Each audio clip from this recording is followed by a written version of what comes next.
Good evening, ladies and gentlemen. We'd like to call the City of Benton Harbor Commission meeting to order. We begin with the invocation by Commissioner Emma Kennard, followed by the Pledge of Allegiance by our Deputy Director of Public Safety, Deputy Clark. All rise.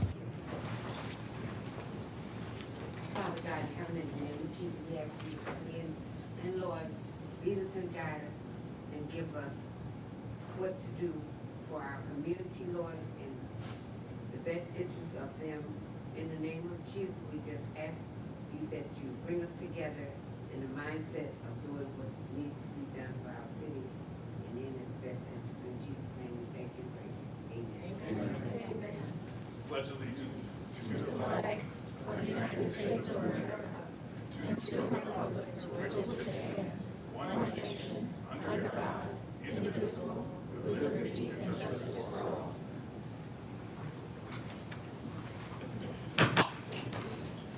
Madam Clerk, please call the roll.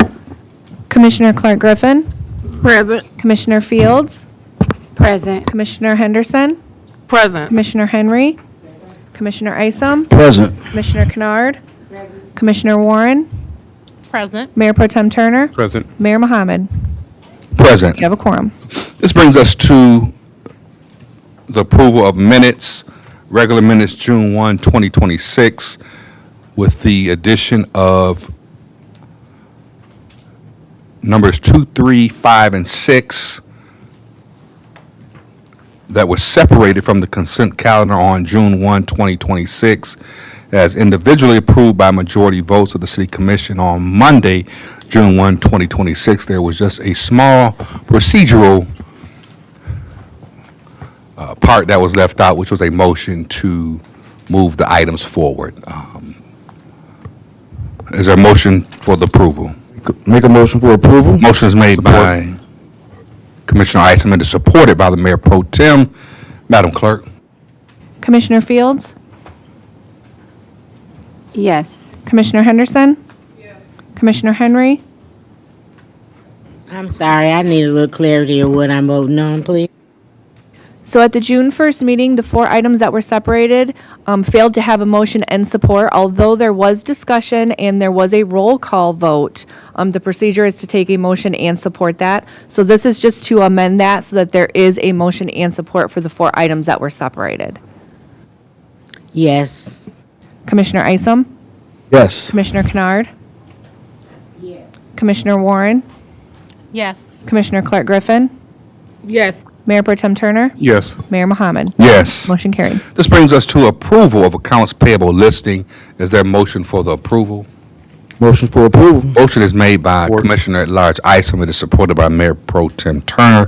Is there discussion?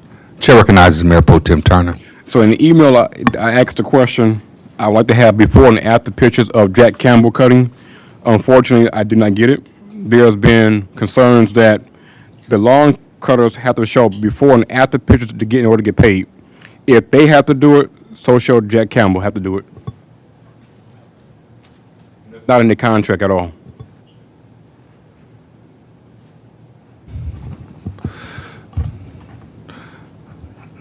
I yield to the city manager.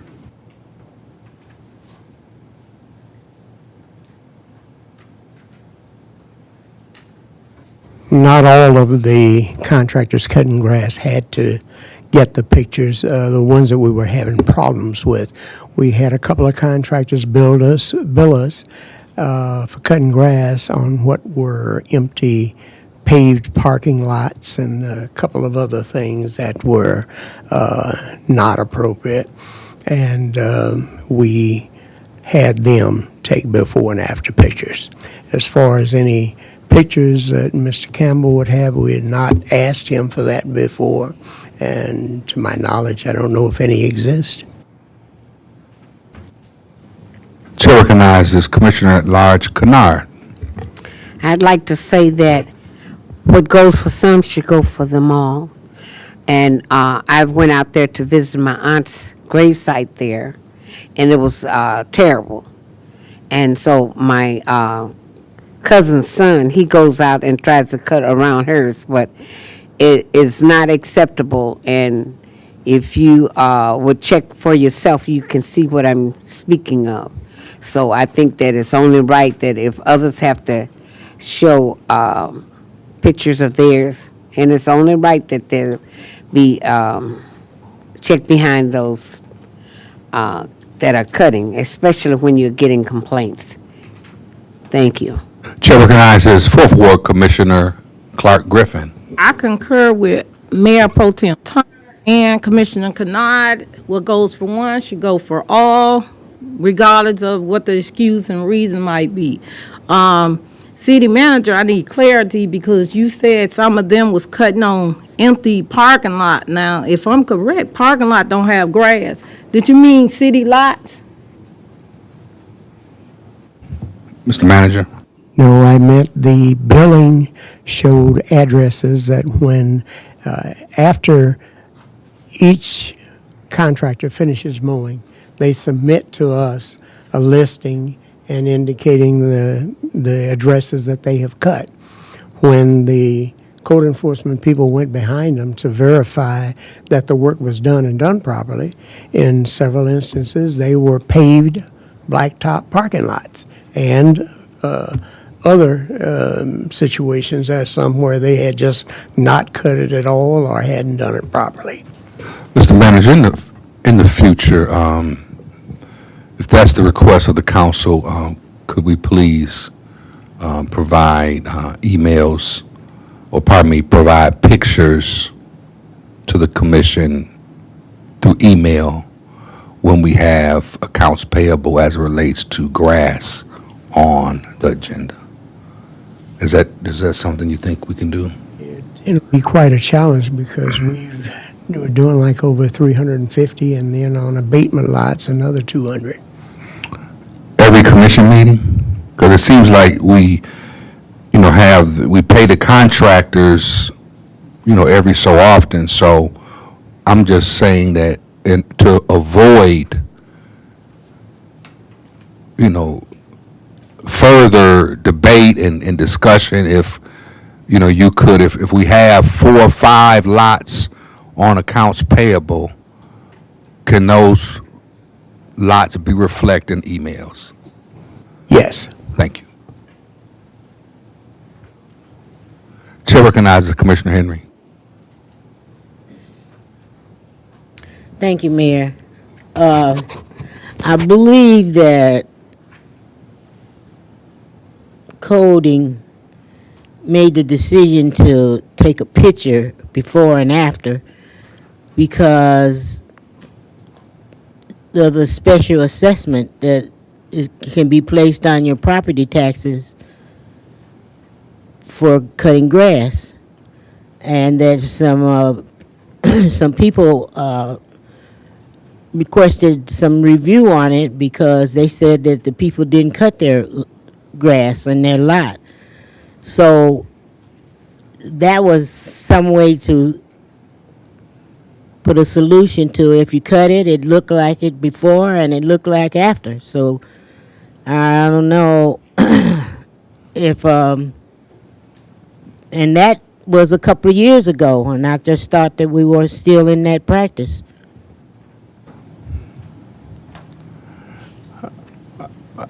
I call for the question. Commissioner Henderson? Commissioner Henry? Commissioner Isom? Yes. Commissioner Kennard? Commissioner Warren? Yes. Commissioner Clark Griffin? Yes. Commissioner Fields? Yes. Mayor Pro Tem Turner? Yes. Mayor Mohammed? Yes. Motion carried. This brings us to our update from our Honorable Commissioner of Berrien County of District 4, Commissioner Mamie L. Yarbrough.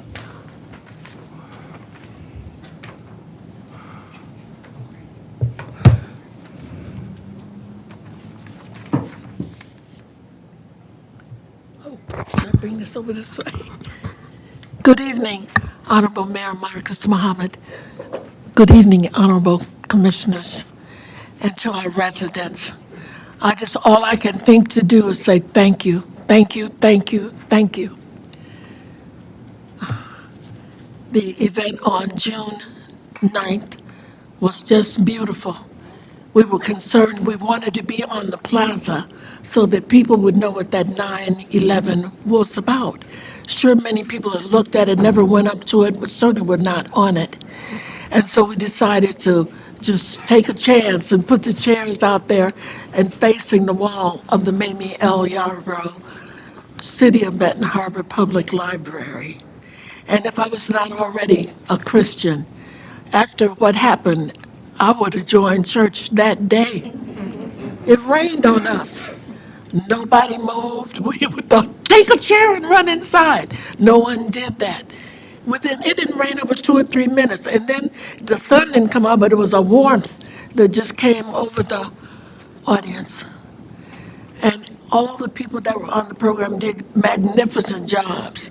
And you all have a master of ceremonies and Commissioner Edward Isom. He told me, he said, I don't know why you chose me. I said, because you are a commissioner, City of Benton Harbor, and you are a member of the Mamie L. Yarborough Benton Harbor Public Library. And I was working to get all of our trustees a chance to be able to say something. And we consist of 7. There are 7 of us on the library board, 5 from the city of Benton Harbor, 2 from the charter township, Benton Township. And all of those things are to the advantage of the residents as well as the advantage of the library, because the 2 representatives that are from Benton Charter Township, we use their population to get the funds to run the library, and it's the penal fines. So when you see a police car, state police, that's pulled a truck over or pulled a car over, say thank you. Because when they get a ticket, that is divided up in the state of Michigan by the population and given to libraries. It made us sad when they closed down most of the waste stations, because that too, when trucks are overweight with their load, and all that money goes to libraries. So there's so many different ways of the way things work. So it was just the most wonderful day, and I thank those that came, and I thank those that wanted to come. So many people had other obligations. It was a strange little time, but we didn't want to take up a lot of time, and we wanted people to come into the Mamie L. Yarborough Benton Harbor Public Library and just see it. And they're often, oh, this is nice. We're nice. And many times I think about the library, it's children, little bitty children that are brought there. They don't come on their own, but we hope that they continue to want to come. And one thing that happened to us that was so marvelous is we were honored by the Carnegie Foundation, which is still working, still doing things. And Carnegie in 1800s built libraries all over the United States. If you look at the one in St. Joe, it's the one that's just been made into a hotel, a boutique hotel. It can't be any more than, 6 or 8 rooms in that hotel. And the name of it is the library. So it's still there, but it's not a library. Because we are still a library, a public library, the Carnegie Foundation sent us $10,000 to do with whatever we would want to do with it. We have a list this long because we're in a 1968 building with 1968 standards, which were very, very high. When we got our Wi-Fi, Bodwin Electric, they broke drill bits, kept breaking because they couldn't get into the wall to put the wires in the walls for the Wi-Fi, and they figured it out. So we will be needing and figuring out a way to make this money more and more so that we can fix the elevators and all the things, the doors and all the size that they need to be. So pray for us with that. I want to take a few minutes. I'm here as your Berrien County Commissioner, and I want you to know that the tax sale, the final day, will be August 6th from 10 a.m. to 7 p.m. And they told me an easy way to get onto the site is to put in, and it can be small letters, tax, T-A-X, dash, the high dash, not the low one, sale.info. And it comes up as the tax auction. It has all 83 of Michigan counties. You click on Berrien, if that's what you're interested in, and it shows you the pictures of the places with structures, and then the ones that are just land. And you can drive, it tells you the address or whatever, but they're all kind of phone numbers and things, and it's here on my computer, and it's moving, it's working. When I opened it up, I was glad about that. But please, look at it. You see all the new streets, all the new sewer lines, they're preparing. I do hope some of you will look into that and buy some of this Benton Harbor land and Berrien County land. Thank you.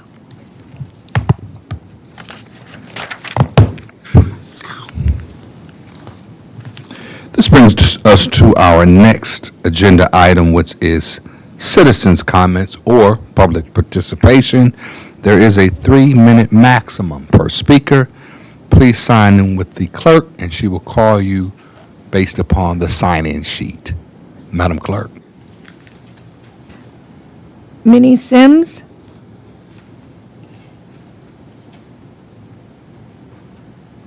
Good evening, Commissioners. The Honorable Marcus Mohammed, my Commissioner, Sharon Henderson, and Edward Ison. These are the three that I want to address today.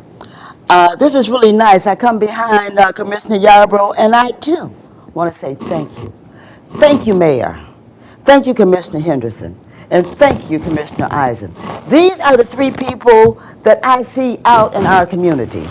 Commissioner Henderson, there's nothing that go on that you do not let us know. Good, bad, big, or small. You keep us advised, and for that, I say thank you. Mayor, couple things. Number one, stand strong.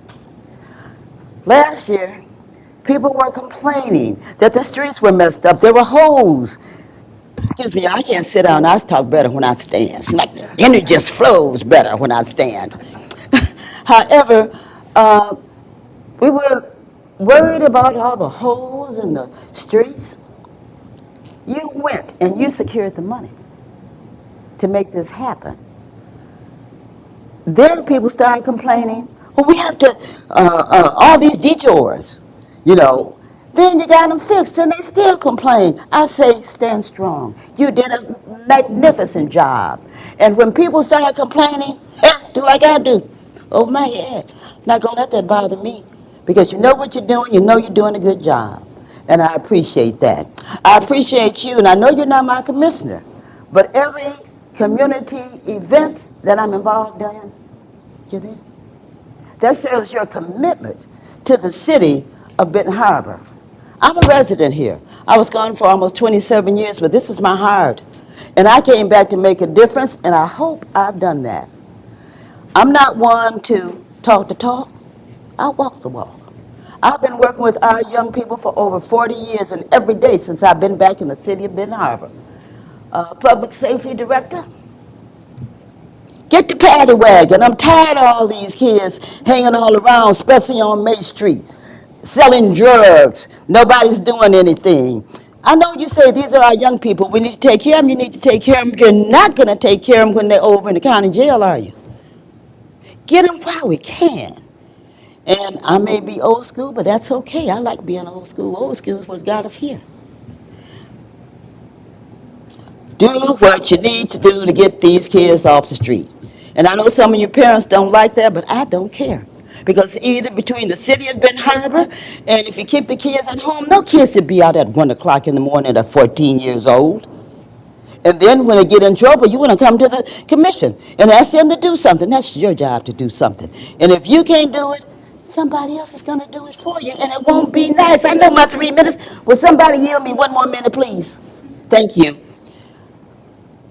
And city manager, you're doing a good job. Don't get discouraged. Keep going. And for you new commissioners, let me give you just a little bit of wisdom that I do have.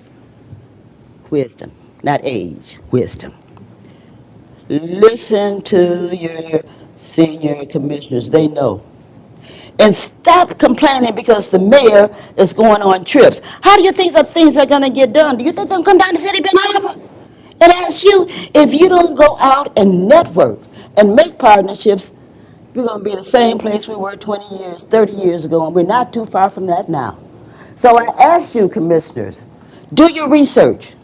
You can't have all your research. You ain't been here but 6 months.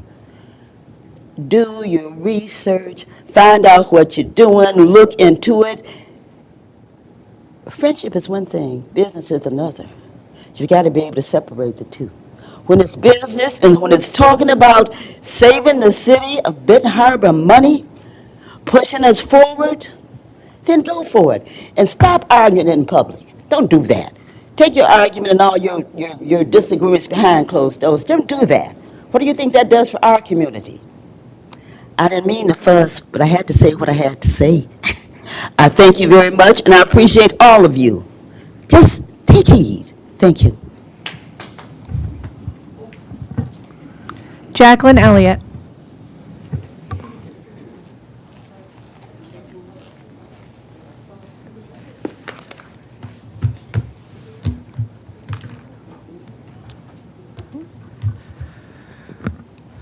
Well, that's going to be hard to follow.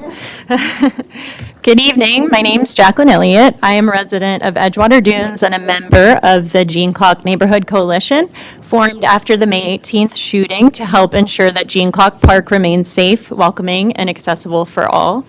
I am addressing the City Attorney, Sarah Seneca, directly right now. I want to be transparent. I've already reached out to her by email on Could June you 10th. speak to the chair, please? Sure. Thank you. I've not yet received a response, and I believe this matter is urgent enough to raise publicly. I attended the Public Safety and Public Works Committee meeting on June 10th, specifically expecting to hear the legal analysis regarding the Jean Clock Park gate closure. And that discussion did not happen, and I left without answers, and so did the residents who came with me. Our coalition has done our homework. We've reviewed the clock deed, the consent judgment, the Drake litigation materials, and city communications regarding the gate.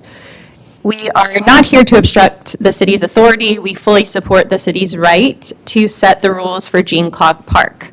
What we are asking for is the legal reasoning behind the current position of the gate closure.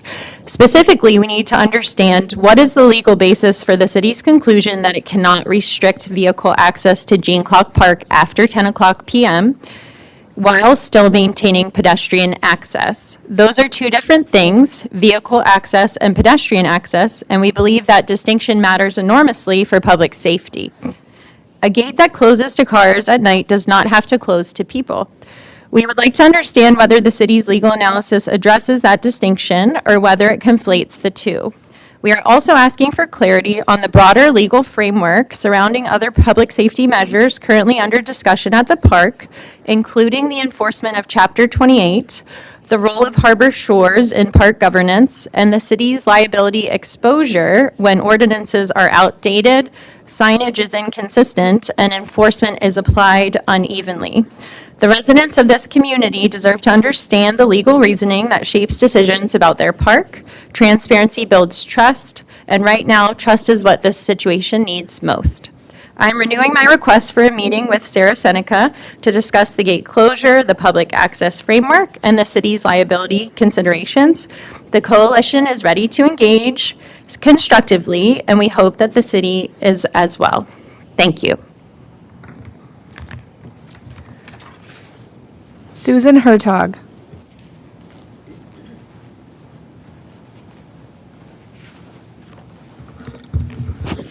Good evening, and thank you all for your service. My name is Susan Hertog. I am a resident of Benton Harbor and the Grand Boulevard, and the member of the Jean Clock Neighborhood Coalition formed after May 18th during the shooting to help ensure Jean Clock Park remains safe, welcoming, and accessible to all. I'm here tonight to address the city manager, Alex Little, directly about how one of the most straightforward public safety improvements the city could make right now, securing the vehicle entrance to Jean Clock Park on Grand Boulevard. The road spikes at the entrance are damaged and non-functional. Vehicles are using that access point at all hours of the night. Residents on Grand Boulevard have been documenting reckless driving, late-night gatherings, and dangerous behavior in and around that entrance for years and reporting to the city. The infrastructure to address it is already there, it just needs to be fixed or replaced. Mr. Little, at prior meetings, you indicated you had not had the opportunity to look at the damaged spikes. However, we did take a look at these. We researched the system, identified it as a Cobra road spike unit, and hand-delivered a copy of the Cobra road spike identification guide to your office at City Hall to help move the process forward. Grand Boulevard residents have also continued their own research following meetings with you on May 20th and June 3rd. We estimate that replacing the existing spike system would cost approximately $4,000. A gate may be a better solution, and it also may be a cheaper one. A gate that restricts the access while keeping the park open to pedestrians would be more visible, more enforceable, and potentially less expensive to install and maintain than a spike system. It is also the option for yourself raised at the June 10th Public Safety Committee meeting, and residents were encouraged to hear it. We are asking the city to evaluate both options seriously and move forward. Every week that entrance remains unsecure is another week of preventable risk. The May 18th shooting happened inside this park.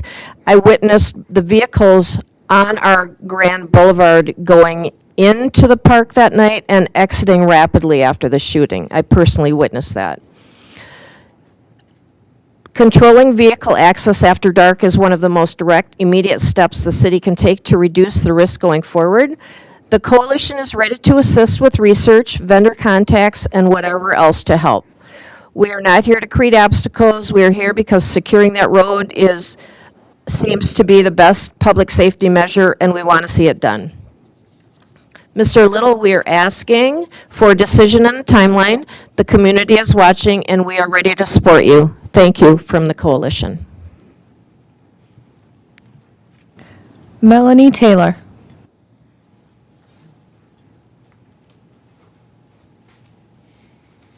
Good evening, ladies and gentlemen. Thank you, everyone, for your time.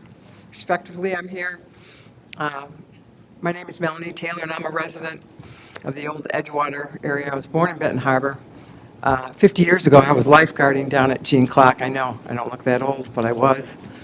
Back then, nobody went down there, but it's a beautiful beach, and I'm part of the coalition, and our concern is just safety, and I think everybody here tonight keeps coming back to that chord of we all want to feel safe. And one of the issues that I think needs to be clarified, it's relatively easy, and I address this to Commissioner Sharon Henderson, is just the signage in the park for the dogs and the animals. And there's just a lot of different signs. And what we looked at was Chapter 28 apparently is the actual legislation, and that's older than, that's 54 years old. So it would be prudent, I think, for everyone's best interest, especially for the city from a liability point of view, and for the people that need to enforce the rules now, to clarify what the rules are. So it's more than just the dogs, it's the golf carts, there's confusion there too. And then it's hard, it just pushes back on the people that are working there, and it's not fair to them. So I don't think we need to start from scratch. There's some county parks that we took a look at, and we kind of highlighted some of the updates. I mean, 54 years ago, we weren't legally smoking pot, people, and we weren't, and we are now. You know, the world's changed tenfold. So I would ask that we take a look and propose some changes and update Chapter 28 for the next legislature meeting. Respectively submit it and request it. Thank you. Under 3 minutes, too. And I have some just highlights of just the obvious ones that could be updated. Rochelle Curiata.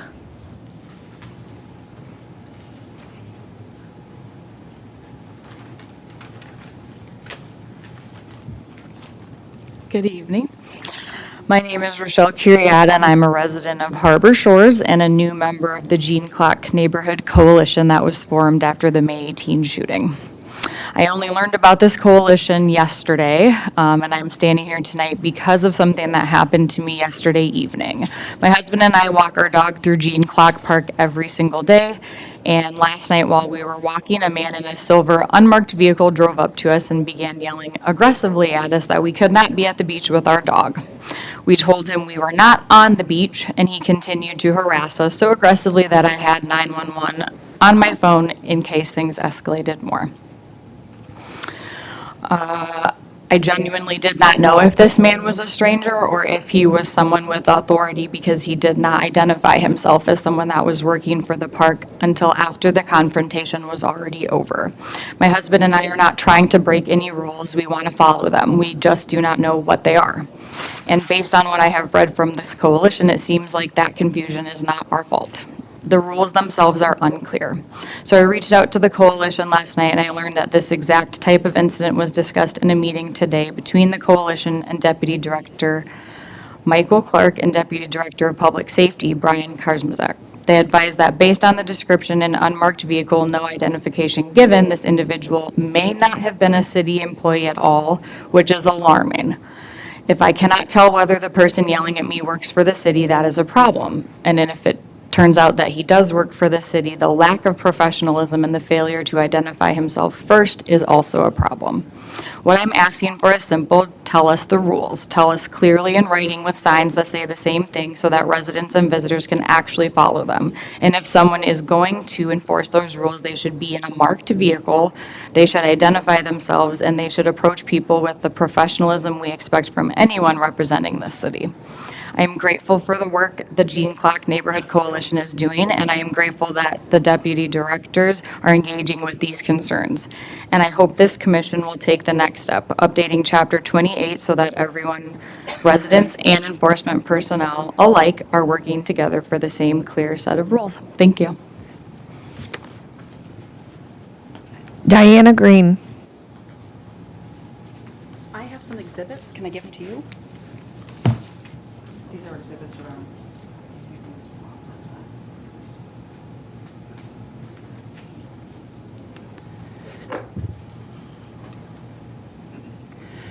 Good evening. My name is Diana Green. I am a resident of Benton Harbor, Grand Boulevard, and a member of the Gene Glock Neighborhood Coalition, formed after the May 18th shooting to help ensure Gene Glock remains safe, welcoming, and accessible for all. Tonight, I want to begin with something that we don't always do at a public meeting: say thank you. Earlier today, the Gene Glock Neighborhood Coalition had an opportunity to meet with Deputy Director Michael Clark and Deputy Director of Public Safety Brian Kazmierski. We are grateful for their time, their willingness to engage, and their constructive conversation we were able to have regarding the ordinances and the incongruencies that my fellow members have already talked about at Gene Glock Park. This is exactly the kind of dialogue our coalition has been asking for. We came to that meeting not to point fingers, but to work through real, on-the-ground confusion that exists around Chapter 28, the ordinance governing the park, and how it is currently being interpreted and enforced. We were asked questions about where the park rules apply, how dogs and golf carts are regulated, what the sign should say, and how enforcement priorities are set. Deputy Director Clark and Deputy Director Kazmierski engaged in those questions seriously, and we left the meeting with a better understanding of the challenges involved. We want this commission to know that the coalition's approach has always been to be collaborative and not divisive. We are not adversaries of the city or of public safety. We are neighbors, residents of Benton Harbor. We care deeply about the park, and we care about the safety of the park. With that said, today's meeting was also reinforced for us how urgently Chapter 28 needs to be updated. The ordinance has not been meaningfully revised since 1972. The confusion, as we discussed and as the pictures show, have different signages. There's different dates of signages. There's different wording on the signages. Harbor Shores says dogs are allowed on leashes. Then there's other signs that say dogs are not allowed on the beach, but in the park. It is very confusing. This is why we are continuing to ask this commission to take up a formal review of Chapter 28 through the Legislative Committee. Today's meeting was a proactive step, but a step is not a solution. A solution is updated ordinances that give everyone, residents, visitors, and enforcement professionals, a clear and consistent set of rules. We want to thank, again, Deputy Director Clark and Deputy Director Kazmierski, again, for their engagement, and we look forward to the continuing partnership as we move forward.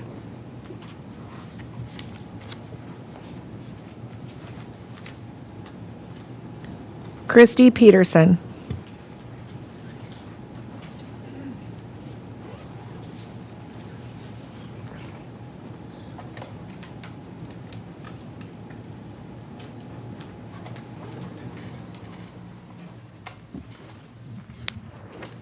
Good evening. My name is Christy Peterson, and I am a member of the Gene Clark Neighborhood Coalition representing the Hickman Park neighborhood. As you know, we all have come together, formed after the May 18th shooting to help ensure that Gene Clark Park remains safe, welcoming, and accessible to all. But I want to be clear about something.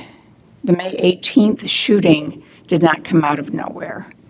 Residents of this community were raising safety concerns at Gene Clark Park long before that day, for years in fact.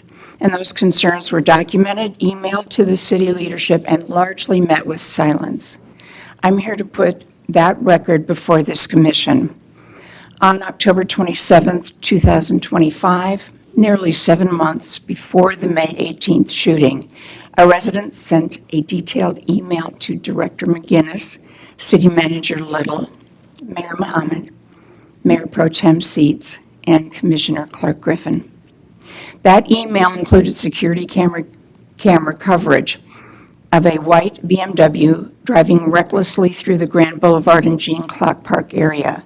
The residents described vehicles cruising the park almost nightly, doing power spins, burning rubber, and then speeding through the surrounding neighborhood. She asked for contact to be made with the vehicle's owner and for officers to begin regular patrols, starting around 5:30 p.m. when these gatherings typically began.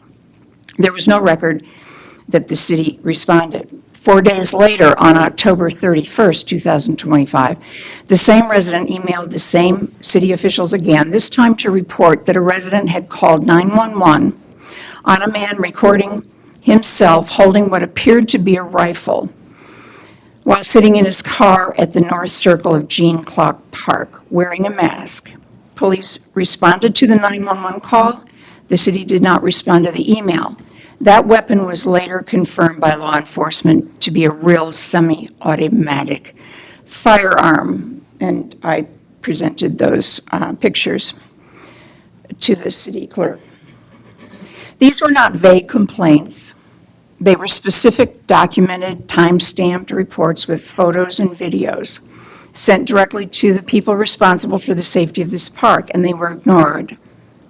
We are not here to assign blame. We're here because pattern matters. When residents raise safety concerns and receive no response, it does not make the park safer. It makes the city more exposed, legally and morally. The Gene Clark Neighborhood Coalition is asking this commission to take a different approach going forward. Acknowledge the prior outreach.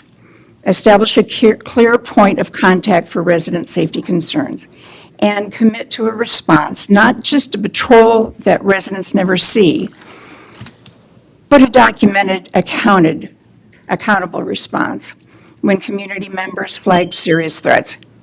And I want to thank you for listening. Appreciate it. Glenda Wisnat.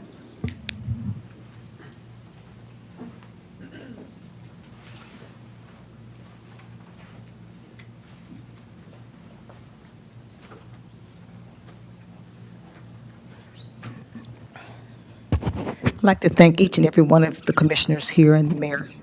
I'd also like to bring up a point that I brought up before. The commissioners work for the residents. The city manager is responsible to the commissioners. There's a lot of things that's been overlooked, I think, and I wasn't going to address the Gene Clark Park matter, but I think that we have a concern about shootings everywhere, not just Gene Clark Park. It's throughout the city. The police department has reduced crime by 25%. Commissioner Fields brought up the fact that the public safety meeting that we're not fully staffed. And I'm not sure why, because Lansing said Benton Harbor can get anything they can't want. So the monies are there, the funds are there. We need a grant writer for Benton Harbor. We use organizations, but Benton Harbor should be fully staffed. Another point that was brought up was that the water bill, that people shouldn't be given grace on late fees. I don't know why they shouldn't if they're not getting their bill until the cutoff notice is there. I got a cutoff notice for $14, and that was because I paid the bill without bringing the bill with me. I pay my bills, and the city manager made a statement that if you take away the late fee penalty, that people won't pay their bills. I don't think that's true. According to Commissioner Fields, the citizens have paid $1.7 million into the system.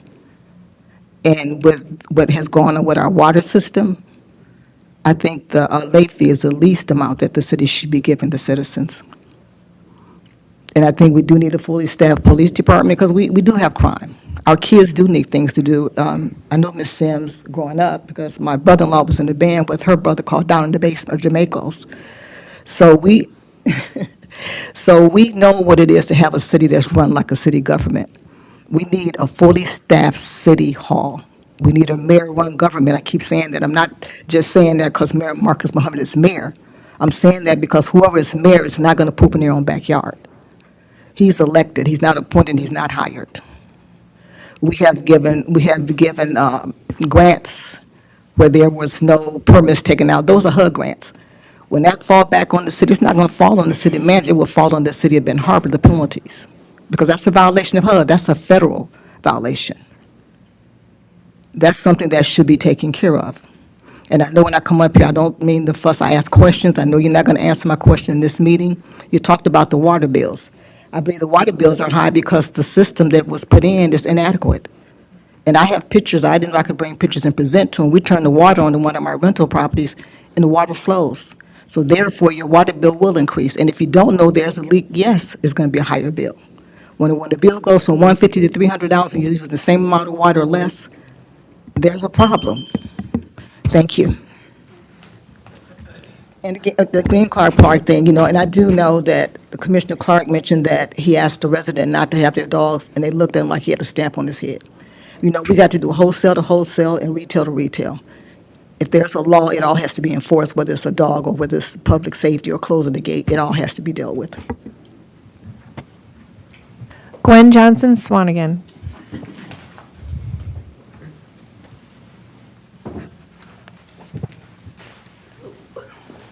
Hello, everybody.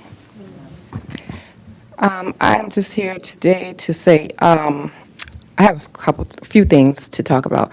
First of all, the street lights have been out in my neighborhood for over a month now. So I don't know who has to address that, but the street lights is like pitch dark from like Jennings and Cross, all the way down Cross to probably Superior, and it's been out like that for a while, and it's just pitch dark. So if someone can address that, whoever has to address it, please do. I appreciate it. Also, with the water bills, it's only right to waive those fees because it's not right to charge the residents for something they have no control over. The city manager was saying that we're going to, in 30 days, do this and do that and try to find out what's going on. Water bills are going like this, up and down. Sometimes they're set amounts, sometimes they fluctuate. We don't know. And then the water bills, some people are not getting water bills, and then they get a shut-off notice. It's just not fair. So whatever the problem is, we need to fix it. But while we're fixing it, give the people some relief with the late fees. That's all we're asking, is give them some relief with the late fees. And I know people that's come to me and said they haven't even been in their home for a month and got $200 water bill. I mean, that makes no sense. So we need to find out what's going on in the midst of that. Please waive these fees for the residents. Also, I want to address the Citizens Review Board. We have, the full commission passed a resolution back in 2020 for the Citizens Review Board. It has not been in operation since. I want to know what is the path forward for this review board. I sent you all, everybody on the commission, a proposed timeline for the review board.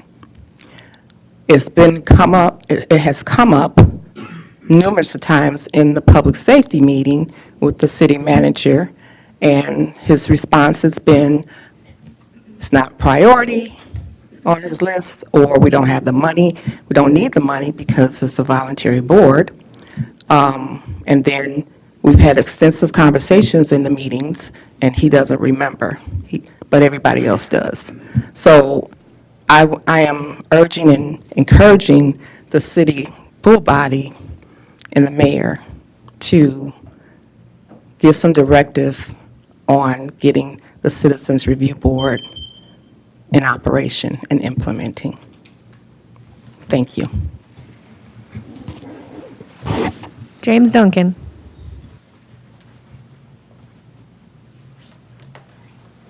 I'll speak Wednesday. Thank you. No more comments. I'd like to thank everyone for comments on tonight with the citizens' comments, public participation. This brings us to our consent calendar. Is there a motion to approve the consent calendar, or are there items that should be separated? Motion to approve.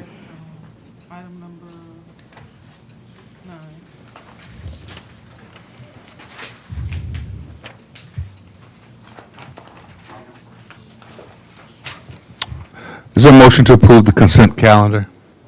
Motion. I'd like to separate 3.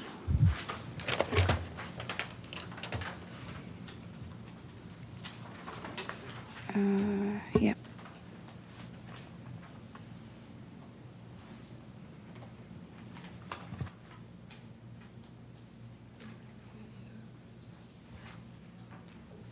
Chair recognizes Third Ward Commissioner Henry. I'd like to have a discussion on number 7.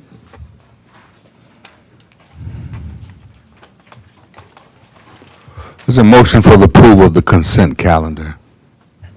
Motions for approval. Support. Motion is made by Commissioner at Large Isom. It is supported by Commissioner at Large Fields. Madam Clerk. Commissioner Henry? Commissioner Isom? Yes. Commissioner Kennard? Commissioner Warren? Yes. Commissioner Clark Griffin? Yes. Commissioner Fields? Yes. Commissioner Henderson? Yes. Mayor Pro Tem Turner? Yes. Mayor Mohammed? Yes. Motion carried. This brings us to the first separated item, which is a resolution to approve transfer of property for Bus Avenue Apartments to the Benton Harbor Housing Commission. Is there a motion to approve? Motion is made by First Ward Commissioner Henderson. It is supported by Mayor Pro Tem Turner. Is there discussion?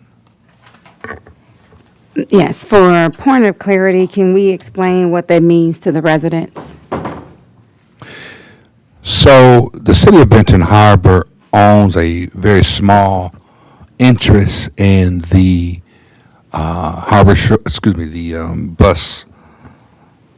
the Benton Harbor Housing Commission bus property, which was built with federal money in the 60s. And as we all know, that it has declined and has depreciated and it's in a horrific condition as it stands. So the RAD program is a program that was formed with the federal government, which gives housing commissions, public housing, an opportunity to partner with private developers. And the private developer works with banks along with the Housing Commission, the federal government, to procure funding in order to have mass improvements to government housing. So this particular development, I believe, is $32 million total that will go into the improvements of bus projects. And in order to satisfy the requirements of the federal government under this particular RAD program, the city has to transfer their interests to the Benton Harbor Housing Commission, which essentially is partnering with the private developer. not necessarily the city of Benton Harbor, but the Benton Harbor Housing Commission, which is a separate entity that is created or is given life through the city, but they have a separate board, which is appointed by us. They have an executive director, and they operate autonomously on their own. However, again, our small interest, in order to effectuate this particular agreement, the city would have to release our interests. And what happens is, after 15 years, the Benton Harbor Housing Commission has the first right of refusal on whether or not to retain that property, or then the private developer, if the Benton Harbor Housing Commission does not exercise that right, then the private developer can move forward with developing the property, improving the property, or coming back to the city to extend the pilot, which is already passed in the consent calendar. But the pilot allows for the city to collect $50,000 per year with inflation, which over 15 years will be over at a minimum $750,000. So what happens is, the city is given revenue, and Bus Projects is given a total facelift, and the quality of life of residents is improved. And the same is in the process with Harbor Towers.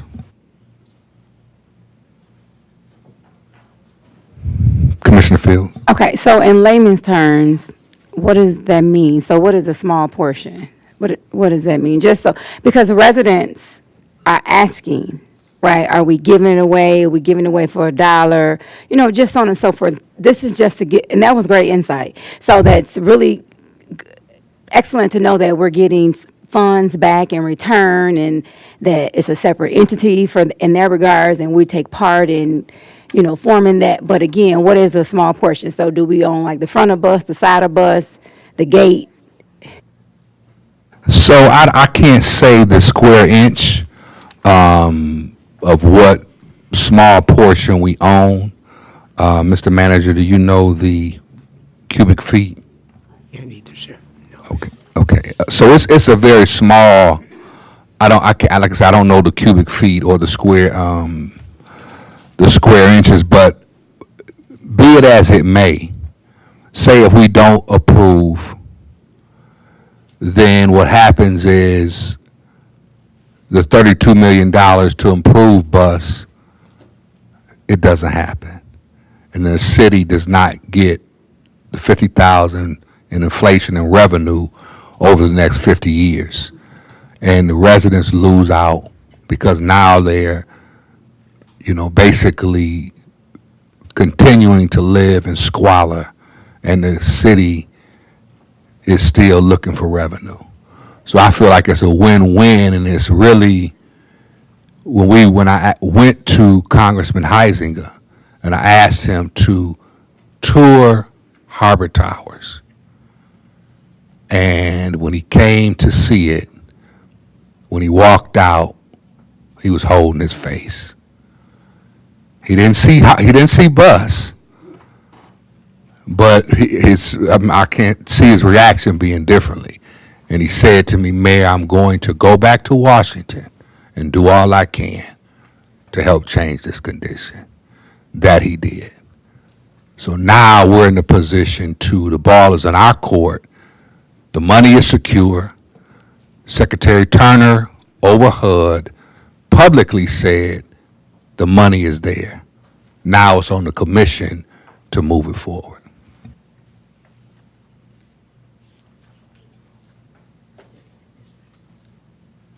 Commissioner Fields? I would like to say that I feel that it's a good thing. I know, and me and the city manager have actually attended the Housing Commission meeting, several of them together, and he brought up great points in regards to getting clarity on regards to whether they're doing a superficial repair, whether it was a total gut job and things like that. And so he has actually even played a role in regards to accountability, so that our residents would get adequate housing. I do want to reference, though, that I remember because I did a whole live process in Harbor Tower, and I remember him coming down. I can never say his last name, but he came down as a result of just the great exposure of the condition of Harbor Tower, which has been an ongoing issue. And for point of clarity, I did not in the beginning know there was a separation between the Ben Harbor City and the Housing Commission and that we were different entities, but we are. And so this serves as steps for us to advocate for our residents. And so I believe it to be very beneficial with it being a requirement per RAD. And I would just add, this has been a long time coming. It's been multiple voices. Congressman Heising is just in a position to make things happen on a federal level. But the voices in the wilderness have been, Commissioner Kennard has talked about it, Commissioner Henry, for sure, before I even got on the council. Our Public Safety Department, in fact, the Deputy Casimir, he said, Honorable Mayor, in reference to Harbor Towers bus projects, they have satisfied all fire and code requests and have passed plan review. We have no concerns with this project. Please let me know if you require further. And this comes from the Office of the Manager who, I'm saying, Mr. Manager, when are we going to get it done? He would, let me just look at one more thing.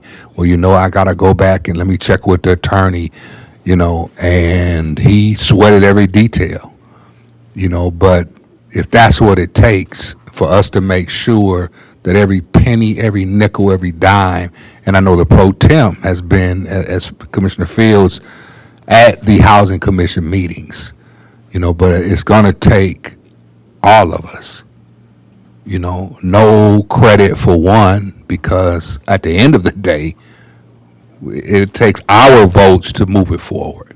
So I just want to thank everybody involved, and if it does pass, I'll be calling the congressman to let him know the action that took place tonight. I'm about to have a fit. Juanita about to have a fit. I live at 945 Bus, apartment number 2, with my daughter, and then I had a son. We lived there 8 years. It was a marvelous place, one of the best places that I lived.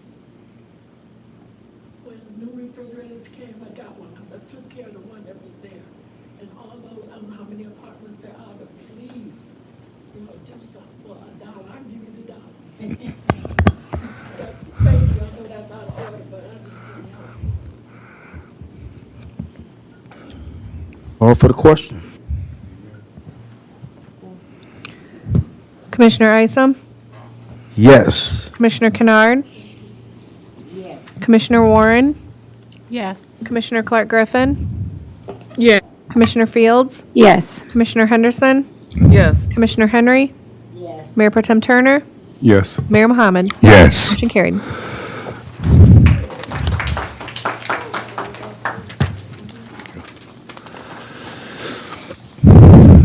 I believe that number 6, Madam Clerk.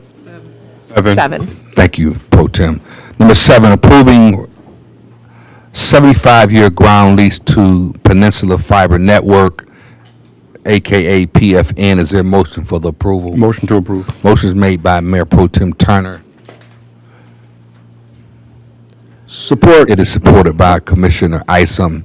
Is there discussion? Commissioner Henry is recognized. Thank you, Mayor. There was a couple of small questions that I had about this. Something just, it all sounds good, but I keep looking at a carrot on a stick, and it bothers me. So I need some more clarity as to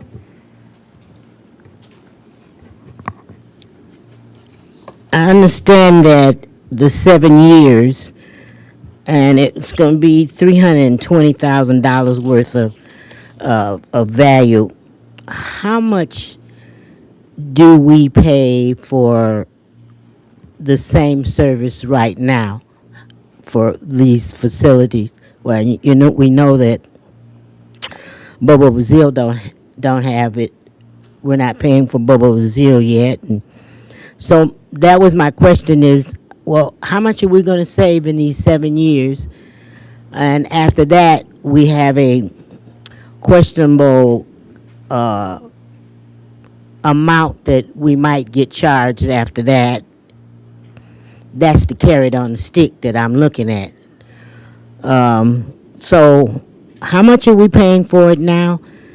And that'll kind of let me crunch the numbers if $320,000 is the current value of this company is going to make billions, and when they leave here, they're going straight up to Flint, if that tells you anything. So I'm having anxieties about it, and I need more answers, and I really can see a carrot on a stick. Thank you. Chair recognizes City Manager Little. And if I might, we want to pull back the legal description. We've got to get a corrected legal description on it. But in answer to the question, the agreement with them is that they will provide, first off, the answer to your question, we're paying about $1,200, I believe, a month for a 1 gig line that comes into the city right now, and that's only the city. What you're getting out of this, yes, and police and city hall operate on that. What we're getting as a part of this is that we'll get a 1 gig line coming into city hall, to the library, to Bobo Brazil Center, to the water plant, where we're paying $400 and something a month, I believe, for a POTS line that runs from the water plant to the water tower right now. And I think we're also paying internet to Comcast for the water plant. So we will get those services to these public buildings for 7 years free. The $320,000 is the cost of running those lines on the underground from where they're coming in out at this building to the various public buildings. In addition, they will be paying taxes annually on the building that will be structured there over the life of the whole thing. So, and in addition, they will also provide a line into Bobo Brazil that will be available to us if we should at some point later decide we want to try and provide high-speed internet service to clients and residents here in the city.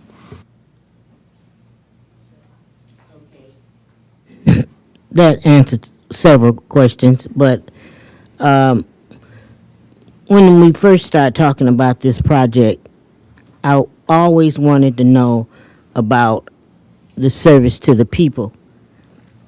And so now we know that there's going to be some kind of agreement that we're going to make, and they're going to give us some kind of discount or something for the residents when after these 7 years. So I want to make sure that that is what I'm hearing, because that's more important right now to me, to get Wi-Fi and everything in everybody's home than it is right now for us to save $12,000 a month. Oh, that's a lot. So I just want to know how much taxes they'll be paying. That's a small area, and if that lift station is operating.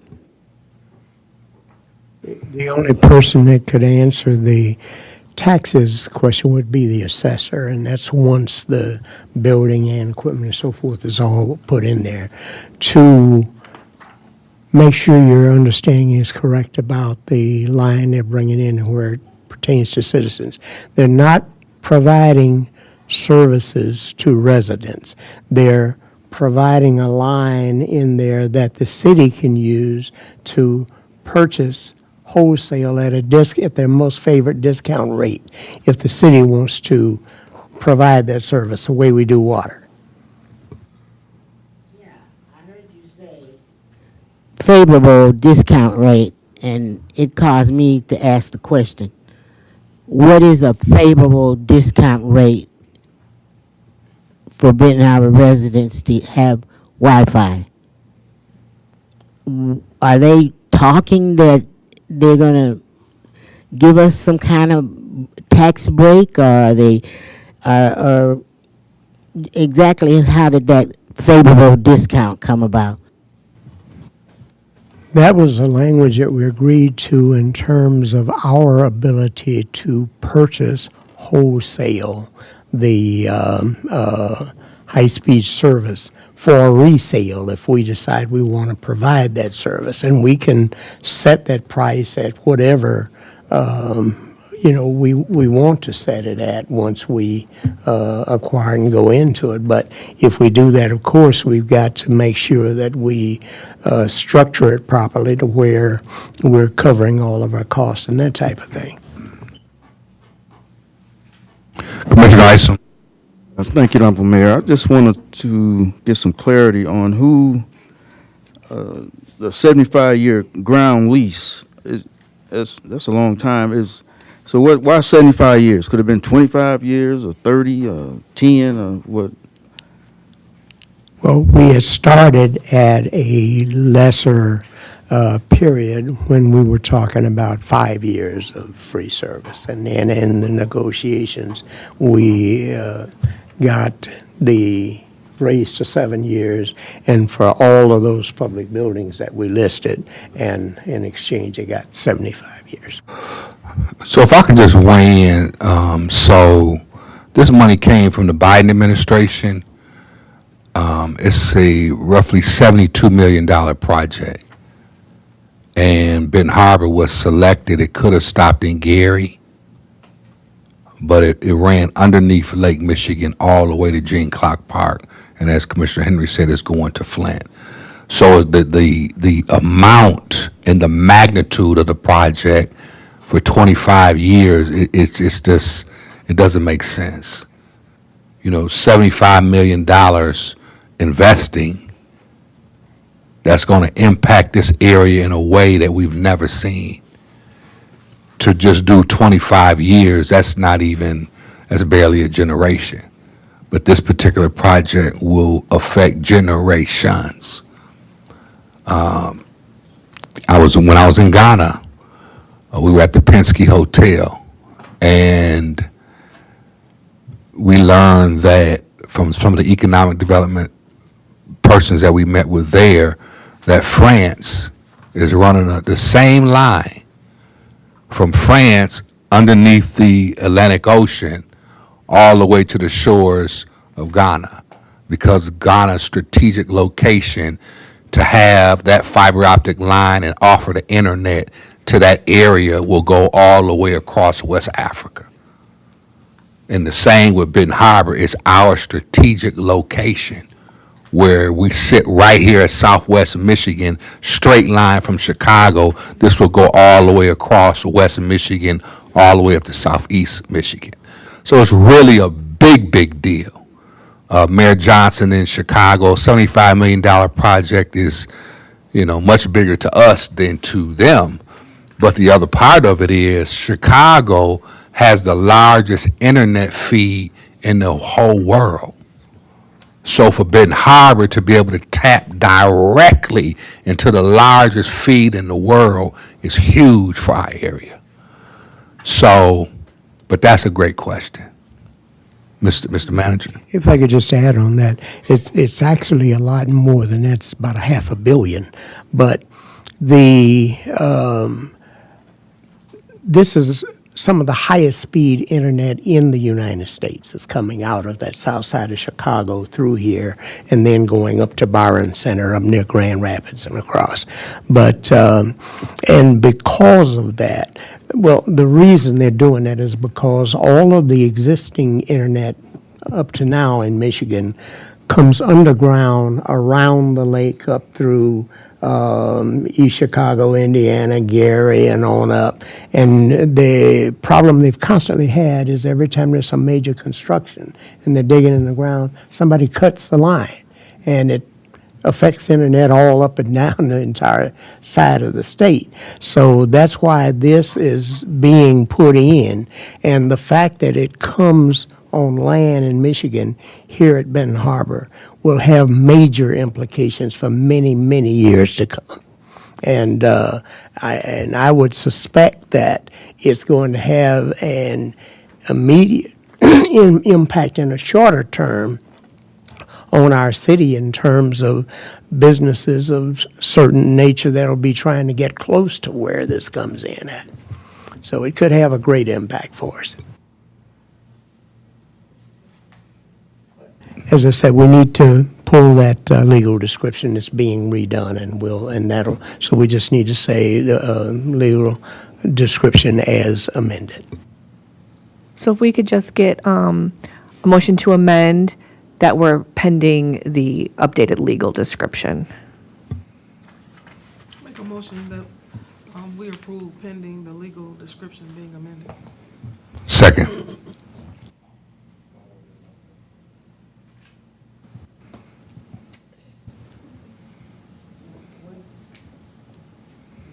The legal description for the property is being updated. Oh. I call for the question.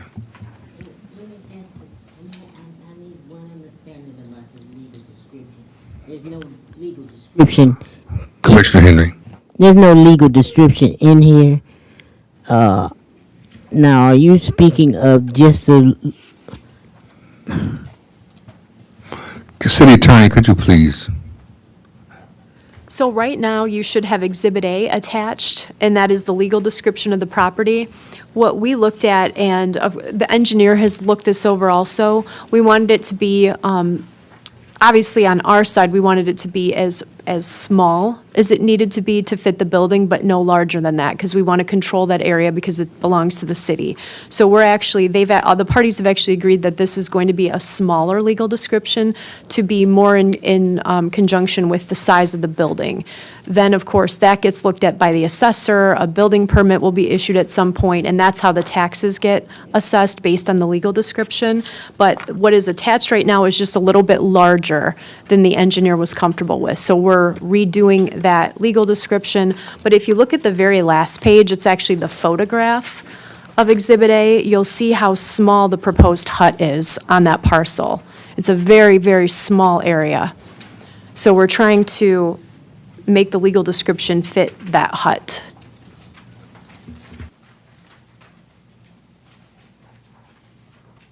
and you think it's okay for us to vote on something that we don't know about?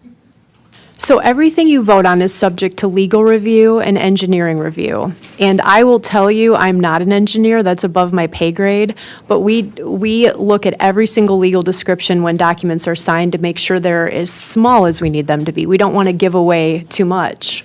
So we are making sure that it just fits the property they need, and we're not giving them anything more than they need. Thank you. Welcome. Commissioner Fields. Is this serving as competition for the current internet providers that we have? I was trying to, so my Verizon bill, I can switch? I mean, I don't know if we want to go in and look at it as competition, but what it does is it gives Benton Harbor an opportunity to get into the area where we can provide internet at a reduced cost.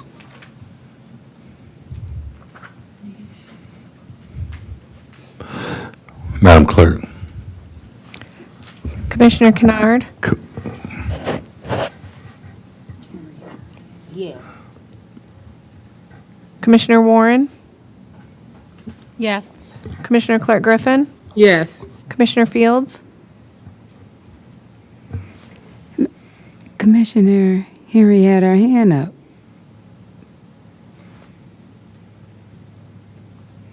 You had something to add, Commissioner Henry?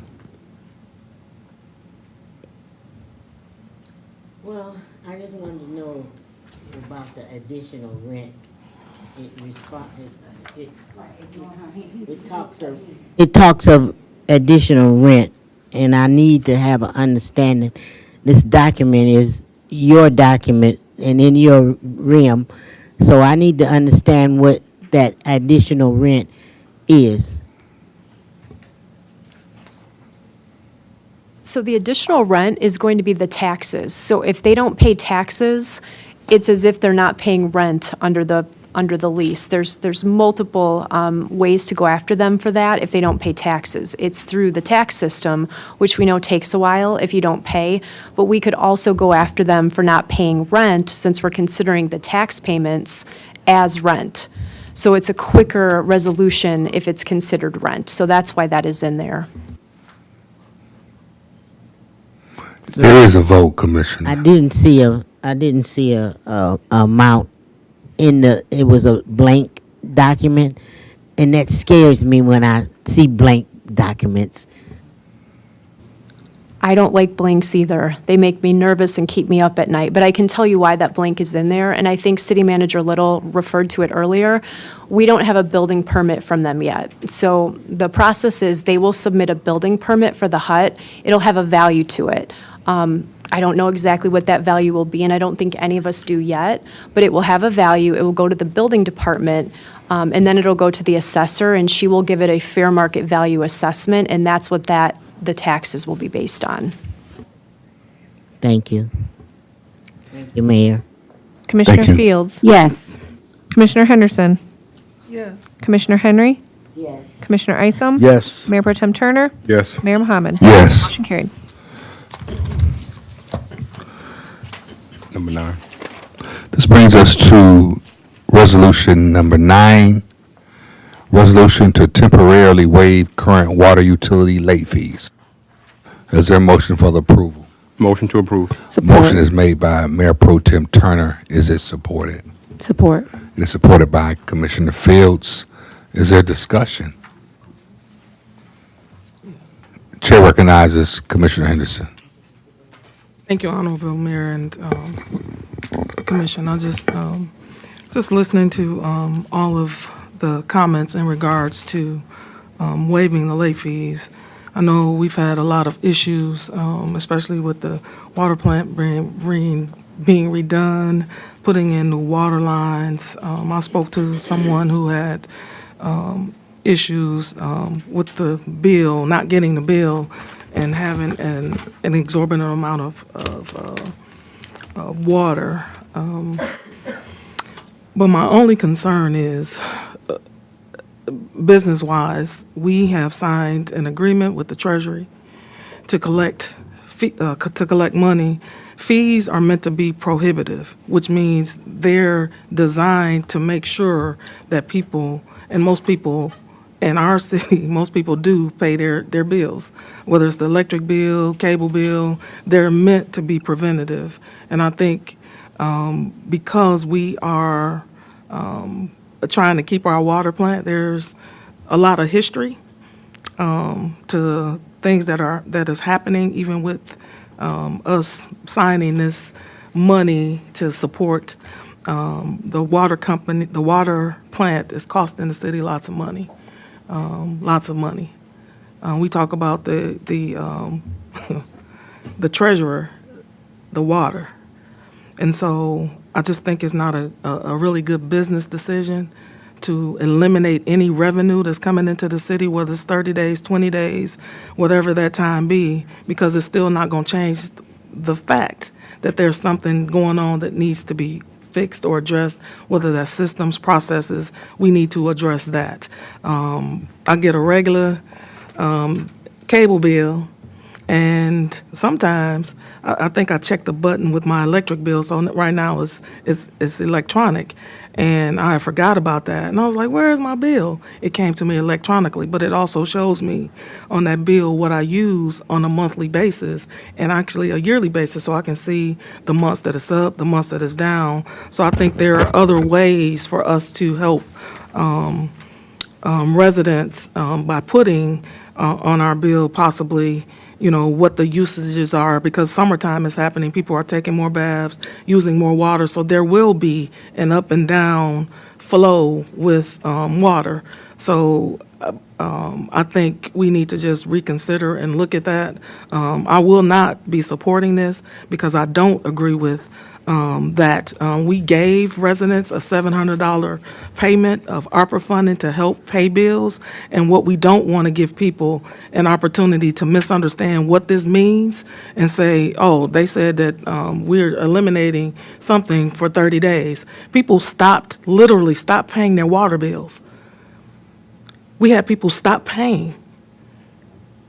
We have to continue running that water plant. It is a business, and we need to make sure that it functions. Fees may not amount to much. I think there was a question about how much the fees were. That's not the key to get money out of people. It's to prevent people from paying late. And I think those, with any service, that's the goal. Because if we're going to ask Benton Harbor, who is struggling, we need to ask AEP. A resident just said that lights have been out on the street, but I'm sure electricity is they're still being billed for something. Not sure what that is, if it's coming on and off. And so, and AEP ain't quick to waive anything if you ask them.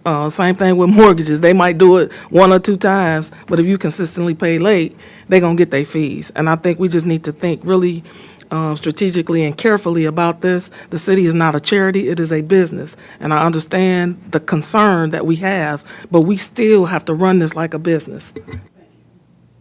Chair recognizes Mayor Pro Tem Turner. Thank you. With all due respect to Commissioner Henderson, I do understand where she's coming from. Back in February, I emailed the city manager when I first heard of the concern. He did not respond to my email. He did not take it as serious. Months have passed by. Commissioner Clark Griffin seconded my motion in the email. Back in April, Commissioner Henry said it again. When we going to do it? Months passed by again. On Facebook, the whole trend. My water bill's high, my water bill high. The city hall responded none. This is how Benton Harbor went into a legal lawsuit with the water situation then. So to prevent that, this is why this is before the committee today. Was because of the same issue. The city manager said he have an investigation done by July 8th at 5:30 p.m., which is the next Public Safety and Public Works Committee. Right now, we're seeing residents saying, hey, I got a water bill. 1 month is less, another one is high. Then they're getting served a shut-up notice. That's unfair. On February 8th, I gave the city manager a 4-page list of suggestions how to eliminate and save Benton Harbor $1.8 million. All of that was ignored. I guess because I'm new, I don't know why, all of that was ignored. Later on, him and Commissioner Henry is having an email trend. Wonderful. That's how I learned how Benton Harbor is moving the water payment system in-house. That's now going to save Benton Harbor over $400,000+. So I'm happy to see that. But right now, what's before us is that we're having an issue that can lead to another lawsuit, and we're trying to prevent this here. We're not telling the residents don't pay your water bill. We're saying you still have water usage, as City Manager said. We're saying waive the late fees until this is served correctly. So that way on July 8th, we can go back to the negotiation when the city manager said he have everything done right in front of all of us, and we'll uplift it then. I would just caution, in terms of, making a second or in an email, because that could be viewed as a violation of the Open Meetings Act. All seconds must be made on the floor at open meetings, and all motions must be made on the floor. at open meetings. Could you please, Mayor Pro Tem, just clarify how the city is exposed to legal harm in this case? So let's go back to when y'all was notified of the water situation. Y'all was notified how the water was getting contaminated and the levels increased, but the city failed to respond. That's what led to your lawsuit. So here we are. We are already in litigation right now. So if we continue to have the same water situation, you adding more problems on you. And I'll make sure my name gonna be clear. We see it. We are addressing the residents' concern to the city manager per section 3.9, 3.10. I have done that from February until now. I'm ignored. So therefore, we did it through our committee. He was there, he was present, he gave us a short answer. That's not what the residents need right now. So if we can continue to ignore an issue, it leads into another rabbit hole of litigation. So do we want to go to another lawsuit that we have no money for? Because if y'all do, let me know and I'll make sure I'm free and clear. Because I don't think the attorney want to be in courtroom more longer than she has to be. City Attorney, can you substantiate or can you speak to that, please? So what I'm gathering from what Mayor Pro Tem Turner is saying is he's concerned about a lawsuit because bills have gone out late. And that would be the harm that you're alleging here, is that Correct. people didn't get bills, and so they didn't pay them, and then those late fees then accrued, and they didn't know that they had a bill. It happens. It's happened to me where I haven't gotten a bill, and the months go by so fast. I think it's prudent to look at what the cost would be. I don't think you know yet how much that cost is. I also think it would be prudent that once you find out what that time period is, when I'm reading the resolution, it looks like you're alluding to 3 different departments looking at when the bills were late and what the fees would be.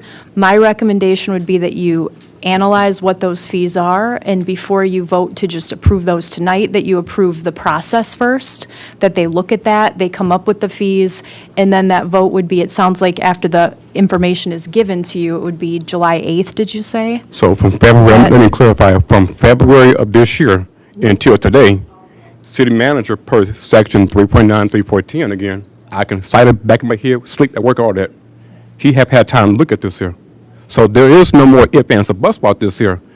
All the emails, all commissioners, the city clerk, you have been tagged into it. I am sick and tired of the residents tagging me on Facebook, why is my water bill high?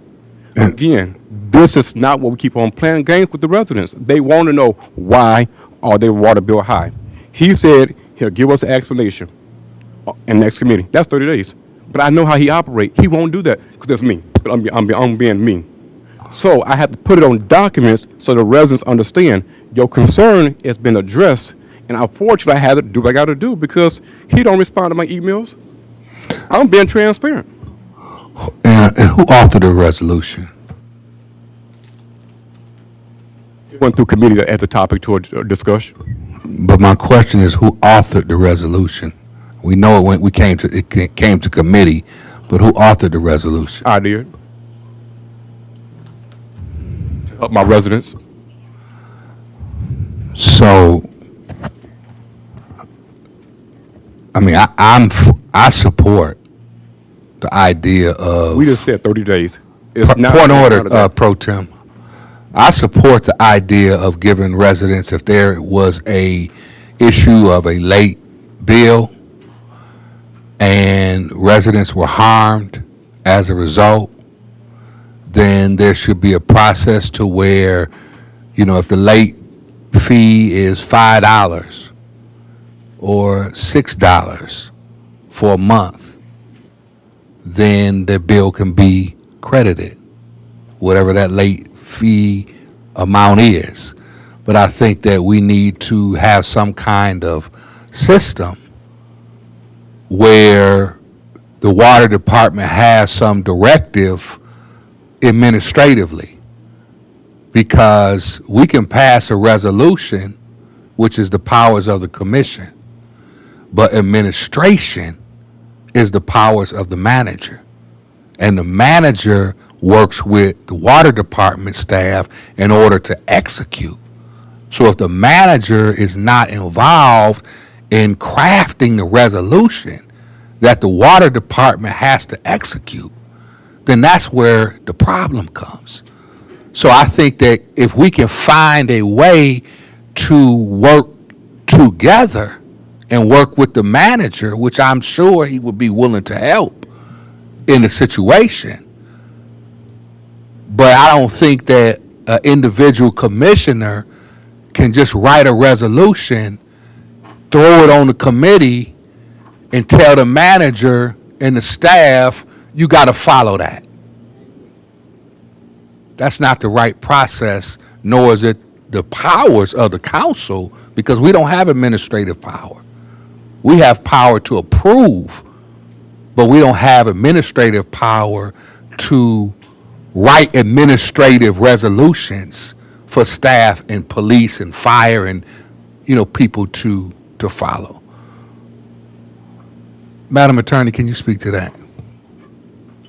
Yeah, so this is normally something that would be looked at. I think in the resolution, it does identify the proper parties, the city manager, the water payment administrator, and the finance director were supposed to look. It didn't give a specific time frame. It just said that they would look at this and then they would make the decision as to when the bills went out late and they would determine what that was. I guess my thought is it probably makes sense to have them do that and quantify what is the number, because we don't know what that number is. We don't know if it's $5 times 100 people or if it's $50 times 100 people, and I think it makes a big difference. We just don't know. I don't know enough about the system and how late the bills were. If all the bills were late, if some of them were late, but the water system administrator and the manager should know that. So there might need to be some more investigating, but I'm open. I don't know how that side of the billing works. Commissioner Fields and Commissioner Kennard and Mayor Pro Tem Turner, in that order. Okay, so I'll refer back to Commissioner Henderson, and in a perfect system, I would totally agree with that.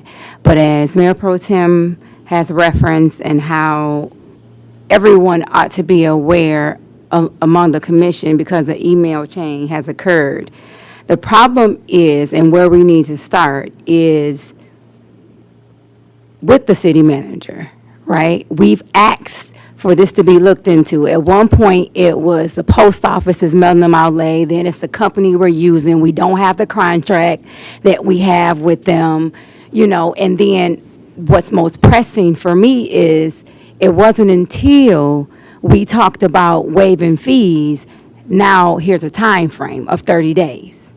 So all along, this city that has been carrying us, right, the 1.7 million within a year, is in a meeting being referenced as they're not paying their bill.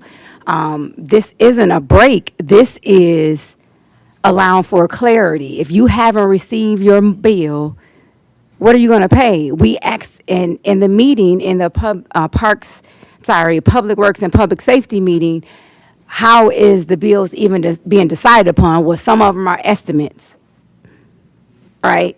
Some of them are being read by a clown truck or something that was being referenced. We don't even have clarity, but want to bill or bill with late fees. Someone say even 2 months, like for example, which I don't even want to bring up different people, but, and then we were told by the city manager, well, you can look online. Residents have said that are technical savvy. They have one online. It wasn't anything even there.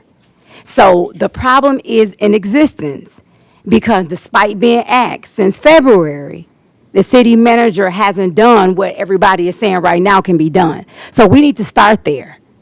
Because I'm not finished. Because we need to start there. In all due respect, it's not giving a break, which I don't see how you can't and give the residents a $15 break, even if it was all of them. I mean, it's 1.7 million. We ought to give them a break with emergencies and needing monies without even having line items.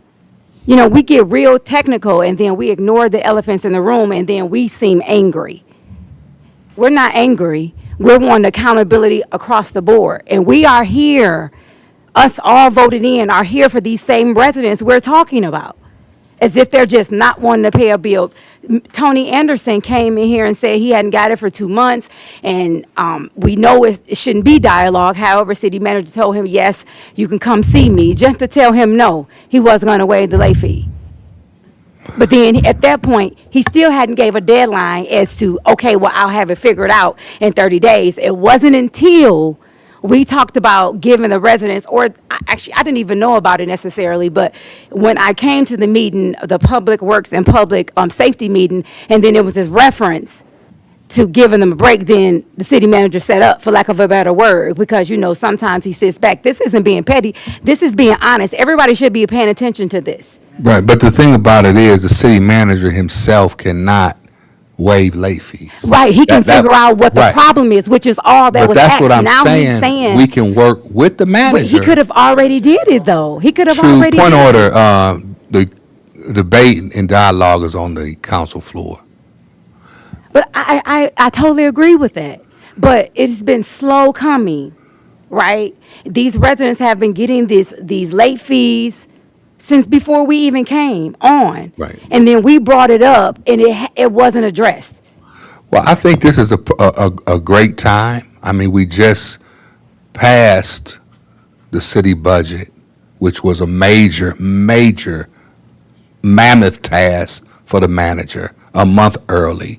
And, you know, we just had to amend and approve because we did some things during approval that we didn't execute properly. So I think that when we talk about waiving late fees, there's a way to do that. I mean, this council, the few that are left from the previous, we gave over $1.5 million in credits to residents. We voted for that. So this group, we want to give residents relief. This will not be the first time where residents I voted for, Commissioner Henderson and Henry voted for residents to receive relief, and I believe Commissioner Warren, and Clark Griffin, pardon me. So we want to do that. How you do that is where we have to work together and give the manager some directive, yes, but also he has to be the one to bring it back to us after working with the staff to say, this is the late fee calculations, and this is the amount that will be credited to the account, and that's what we will vote on. So if we're moving to move the resolution forward to authorize the manager to calculate the late fees, I think that's great. And then he can bring it back to us and let us know what that is, and then we vote on it.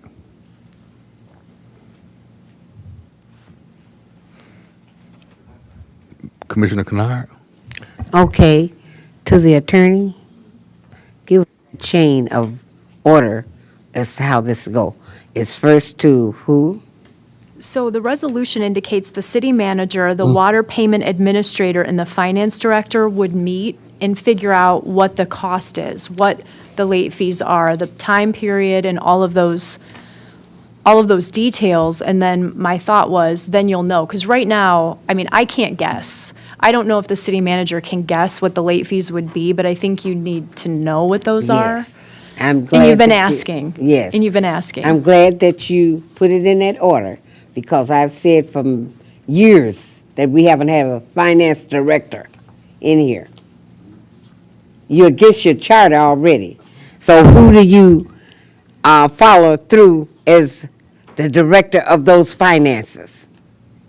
So this is one of the chains that is not in place to keep a check of every nickel, dime, and penny in here. So we don't have that in place. How do you fix the problem? And people are complaining now that they call time and time again, they don't get answers. We were elected.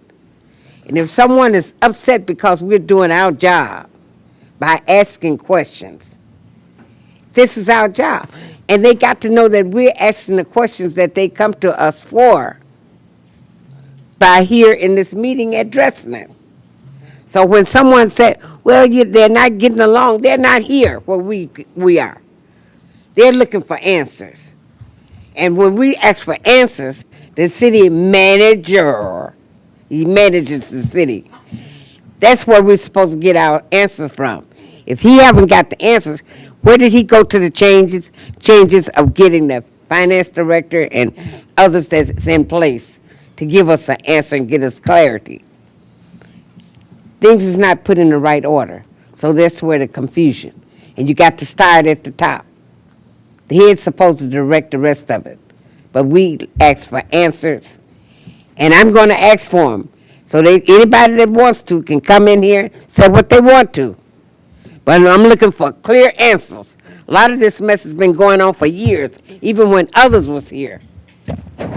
So now that we're trying to work towards getting answers and getting clarity on it, don't get upset because this is what we're in the hot spot.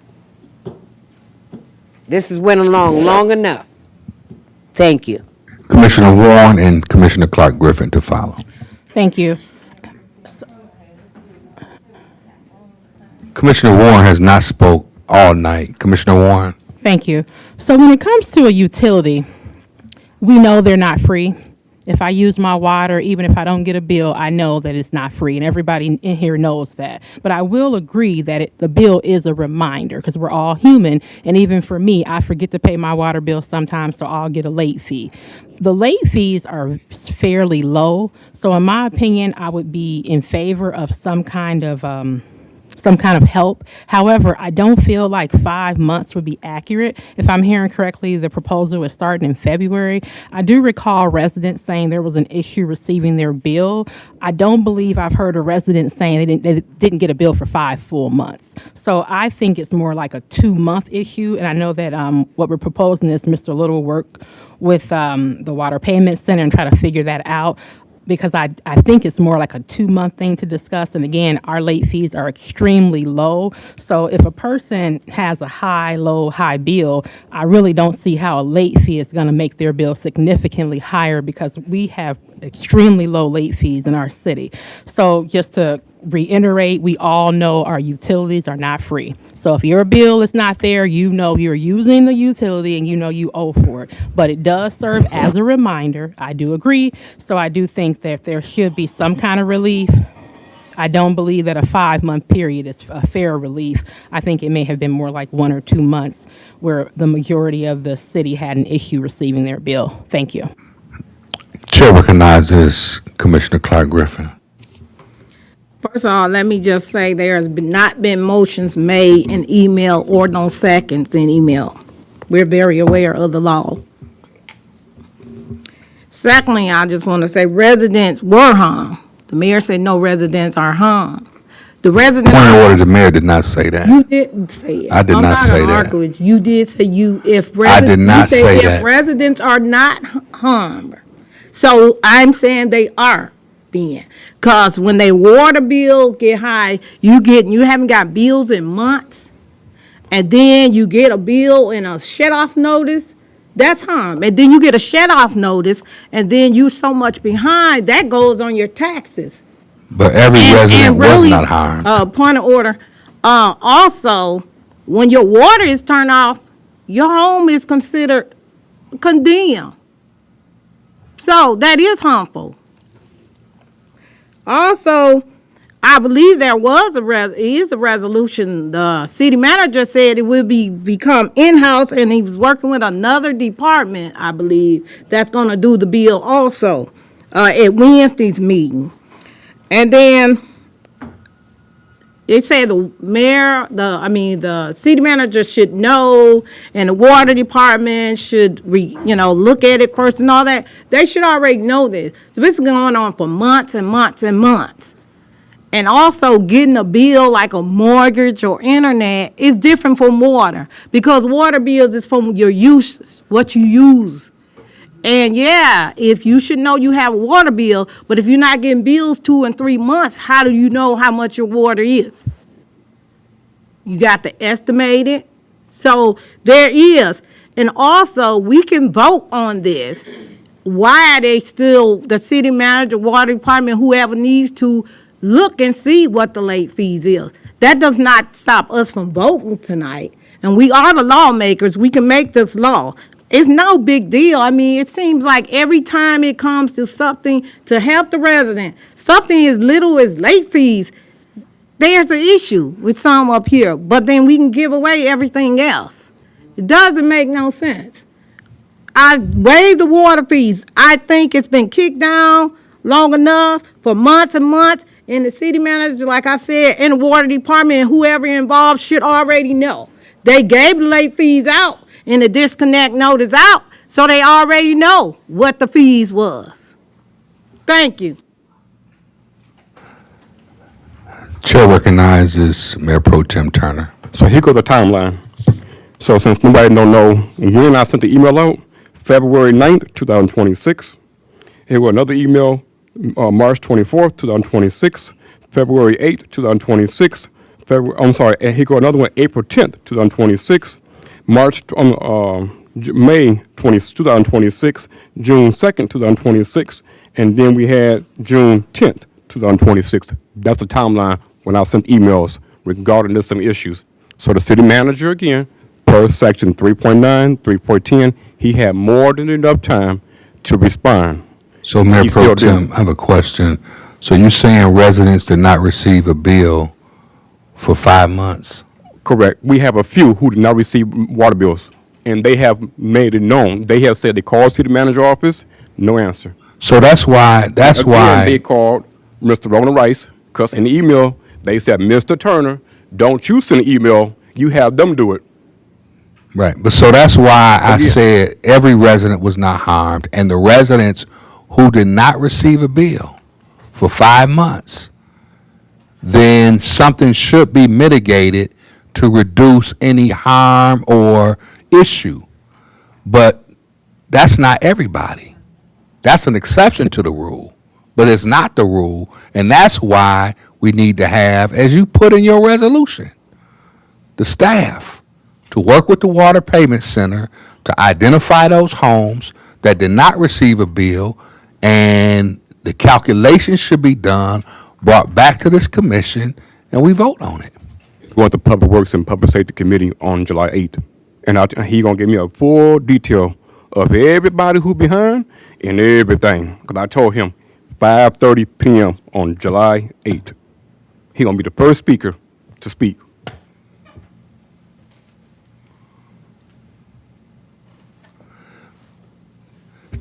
Chair recognizes Commissioner Kennard. Thank you, Mayor.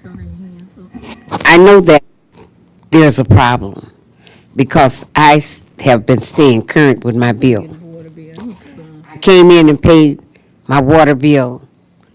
I don't remember even receiving a bill, but I came in and paid the water bill. Then that same month, less than a month, I sent my daughter, she is here visiting, in to pay of the water bill. So if you there's was not, anything. you were not harmed. That's twice. No, I wasn't harmed, but let me tell you the thing. Then in a few days or so after that, I received a bill for $170-some and a shut-off notice, same day. And that can't happen, but there's a way to Okay, appeal, now. and there's a Not my way fault. to And I'm thinking that I should be engage. made, okay. Point of order. She got the flow. Commissioner Kennard, you have the floor. So I'm saying that if I'm paying my bill and I get a shut-off notice the same day that I'm receiving a bill, that doesn't make me happy because I'm trying to stay current with my bill. I went down to even before I became a commissioner some years ago. I was serving on the Dollar Ride there. I was told that I couldn't even serve there because I owed a bill. And it's not an elected position there. It's something that's not going on right. Now, one of the things that I did recognize that what they was doing, I asked them down there, I said, where am I late on my bill? They say, your bill is current. Says a lot of the commissioners got much bigger bills. Your bill stays current.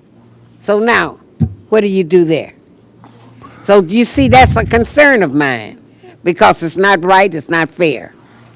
Taking care of business, when you're dealing with people's lives, that's their money. You should be more on point. And when this comes to make a mention of it, consider it. Thank you. Again, I think that, we've all said that some relief for those who have been harmed should come. But the city manager and staff have to calculate that, bring it back to us, and we vote on giving relief to those who were harmed. I don't see what the continuous debate is. Because he won't do it. No, he will do it. We just have to give him directive and give him reasonable time to administrate. We're not the administrators. We're the legislators. He administrates, we legislate. I call for the question.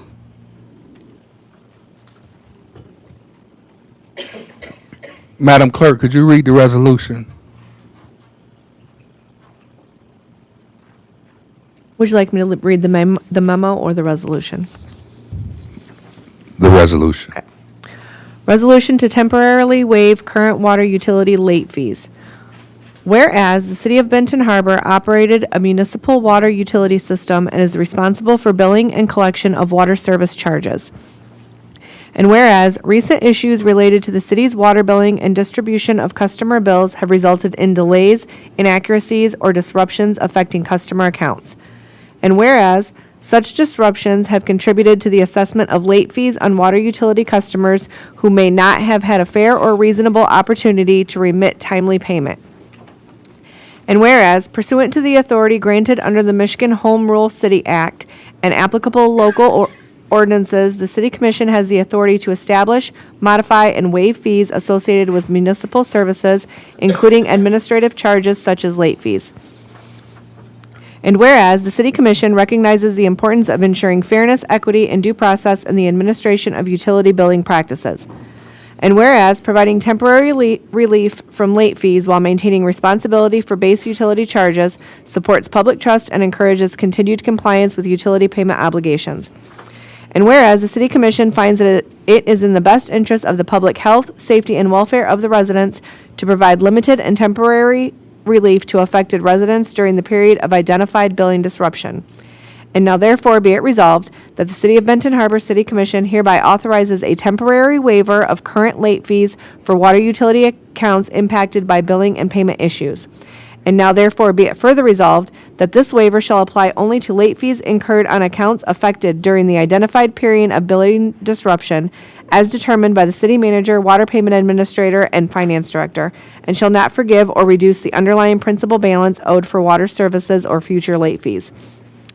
And now therefore be it even further resolved that the waiver shall be applied to accounts affected during the identified period of billing disruption as determined by the city manager, water payment administrator, and finance department. Thank you. The motion was made by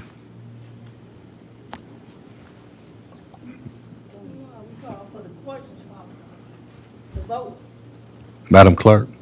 Do we need support first? If there is no objection, then we do not need a vote.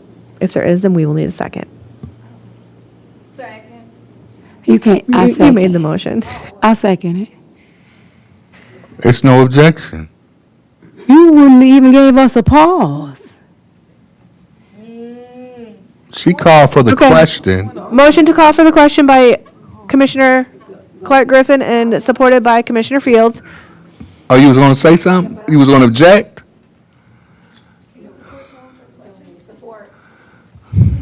Commissioner Warren?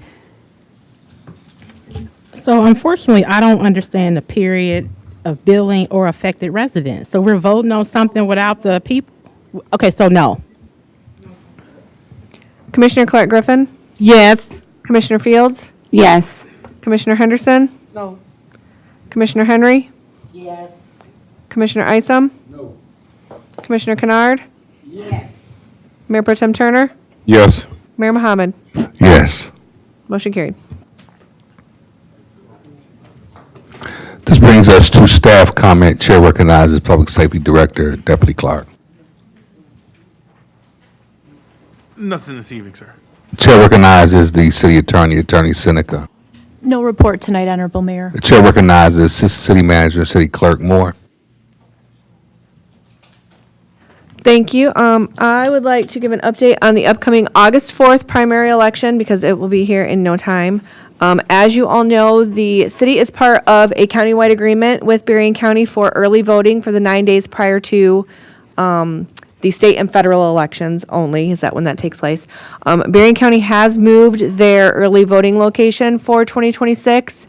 They were not able to secure the previous locations that they had, so the early voting location now is at Lake Township Hall in Bridgman.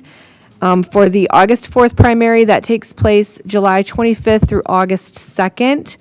I will report that the primary 2 years ago, the state primary, the city only had 2 residents vote in early voting for the state primary. So we are encouraging residents to come to City Hall. You can fill out a ballot here. The only difference is you cannot put it in the tabulator yourself like you can at early voting. But any resident can come to City Hall and obtain a ballot early.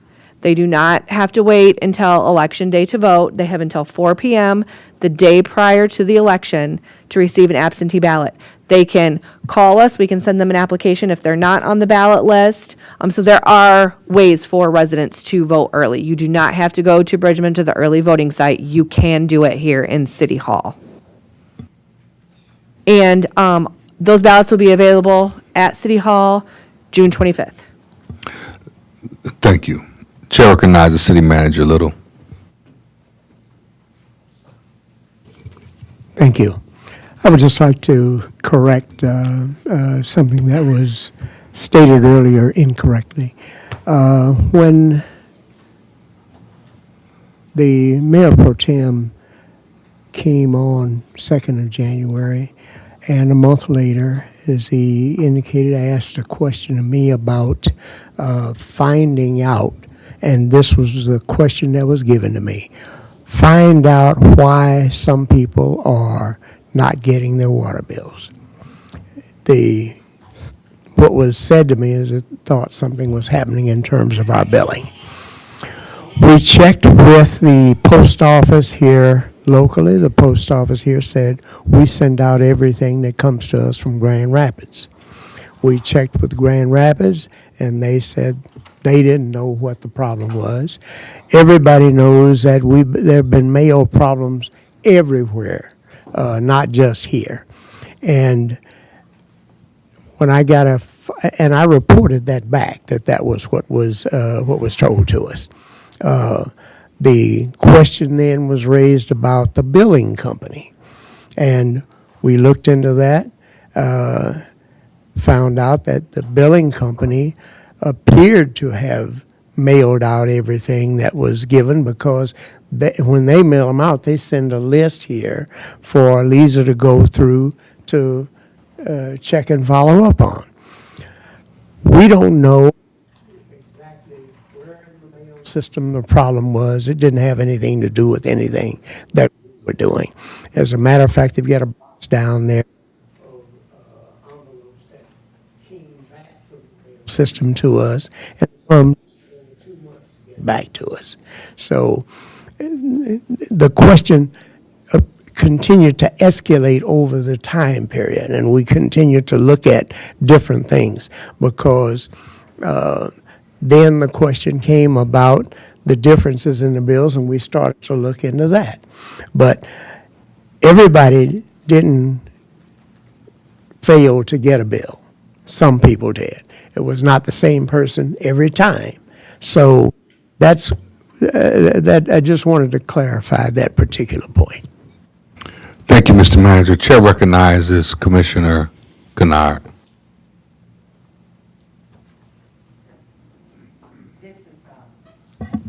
Commission comments. Thank you, Honorable Mayor. I'd like to say thanks everyone for coming out. Most of them has already left. But watch and see how well this will be addressed when we had almost that whole section there came in together and came and spoke on the problem that they were having. We have the same problems and other matters going on in the heart of Benton Harbor. Even when I asked, even from cleaning the street, then they had to get another piece of equipment to clean the streets. If you go there right at Ogden and look, the streets have been fixed beautifully, but there's vegetation growing out of the drains there already. And we cannot go and clean out those drains. I was told that we'd be ticketed. So now what do you do if you fix up your house and you let it just accumulate junk? You got the same problem again. We need action, and when we fix up things, to take care of it. Going and making a lot of hoopla about what has been done is just a Band-Aid on the situation.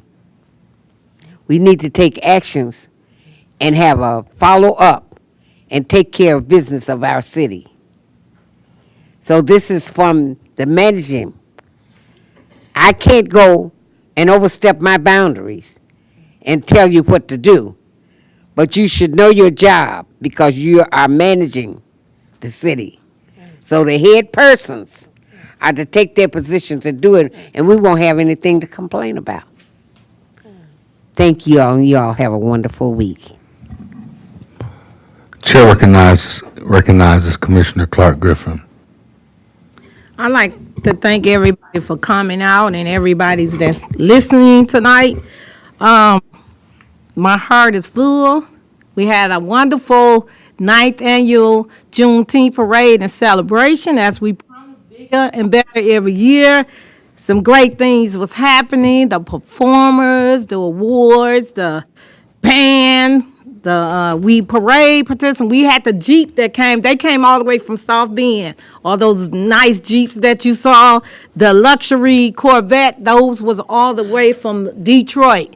One of my, I call her sis, I went to school with, she got her and her husband. They be in all kinds of competition all over, and they win. So those were some very good, nice Corvette. We made history for the first time. I'm going to give a special thanks to Mayor Pro Tem Turner, who served as sergeant at arms, getting them together, the alumni, and also the current band. That was history in the making. Never happened before. It was wonderful. We had people when I was marching saying that they came from North Carolina, Missouri, just all over for our parade and celebration. And I want to thank everybody. If you were there, we had a list of all the people played a part, so I'm just saying everybody played a part, so we want to thank you.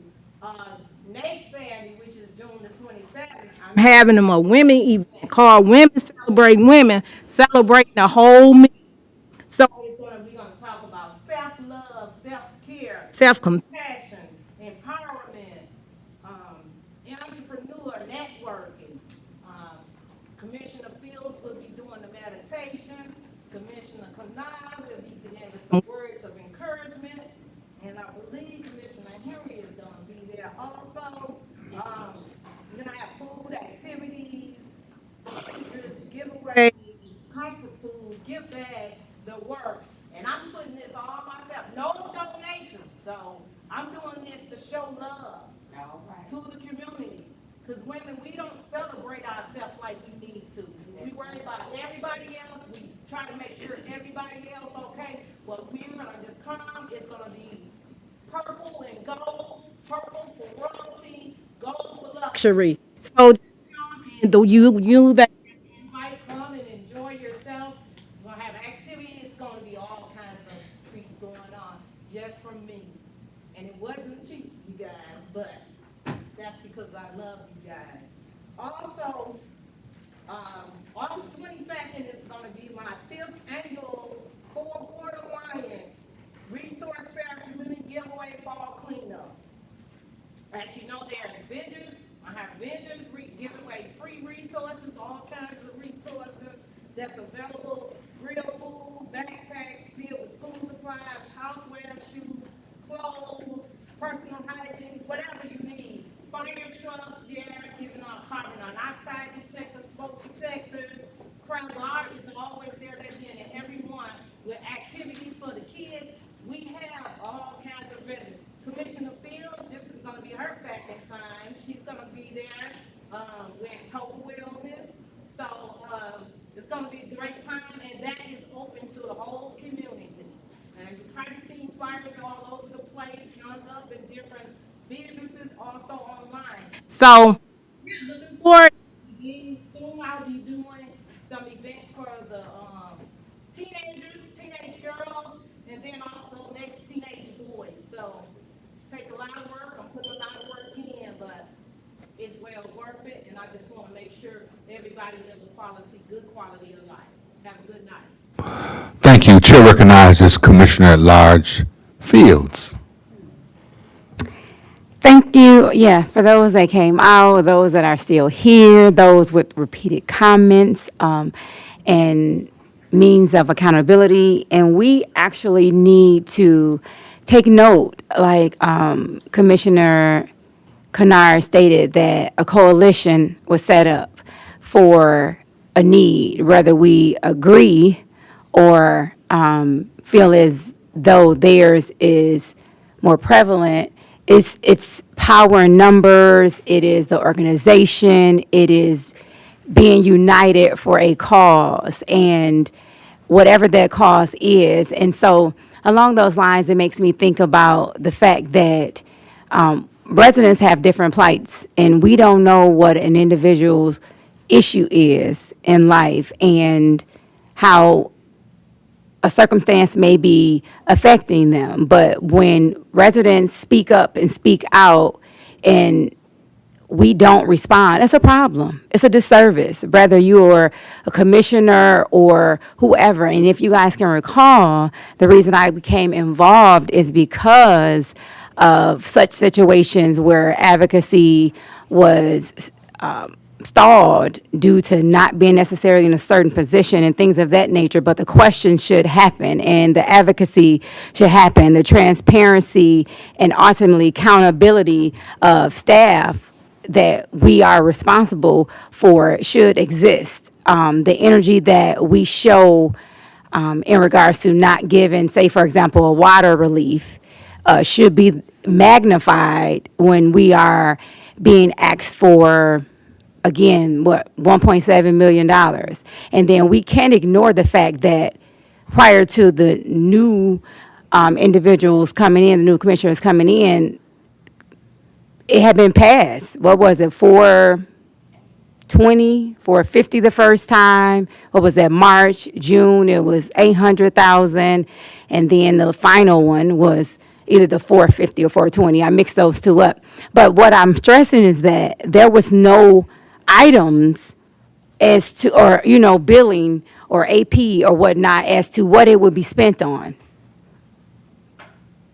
How long we discussed giving a $5 and $2 discount or relief for a water bill should have been magnified for all the money we use from these same residents. And again, I remember I was sitting on the other side, and I remember Commissioner Henderson said she didn't want to vote for it, but, necessarily, but bills have to be paid. And that's another gaslighting that happens, like, oh, it has to be bills paid. We know this last time, it was only Nick Gunn was the only employee on it. Other bills had already been paid. The staff had been paid. But we get caught up in ourselves or the system or extra procedures, and I feel like it ends up being a disregard for residents. So again, we as commissioners was not fully entertaining discussion about $1.7 million, but we just dialogue for about, 30 minutes or so about a water, just only the late fee. Not saying residents shouldn't be paying their bills, which ultimately falls on us. Now, us mismanaging money and needing to borrow money from income tax funds was not the residents' fault. was not the residents' fault. And yet, we are not getting bills to them. We want them to pay on the estimated bill and what you think it might be, what the clown car say. It's outlandish. And I yield my time before I yield my time. Your time The is time I up. should have had, because you didn't jump up for nobody else that went over. We didn't let people from the audience speak and I want everything. to call This is on what the you next do. council person who has 4 minutes. I want to recognize Commissioner Henry.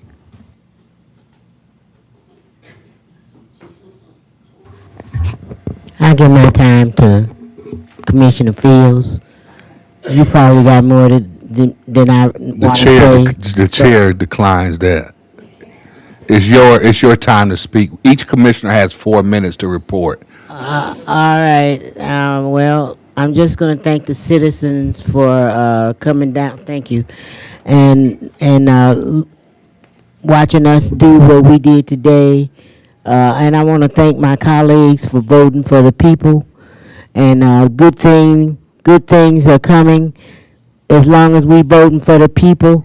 The ones that voted against the people saw it, and they'll recognize it when it's time to vote. So I know Benton Harbor residents really well. So yeah, I'll just recognize who's voting and who's not voting. Thank you.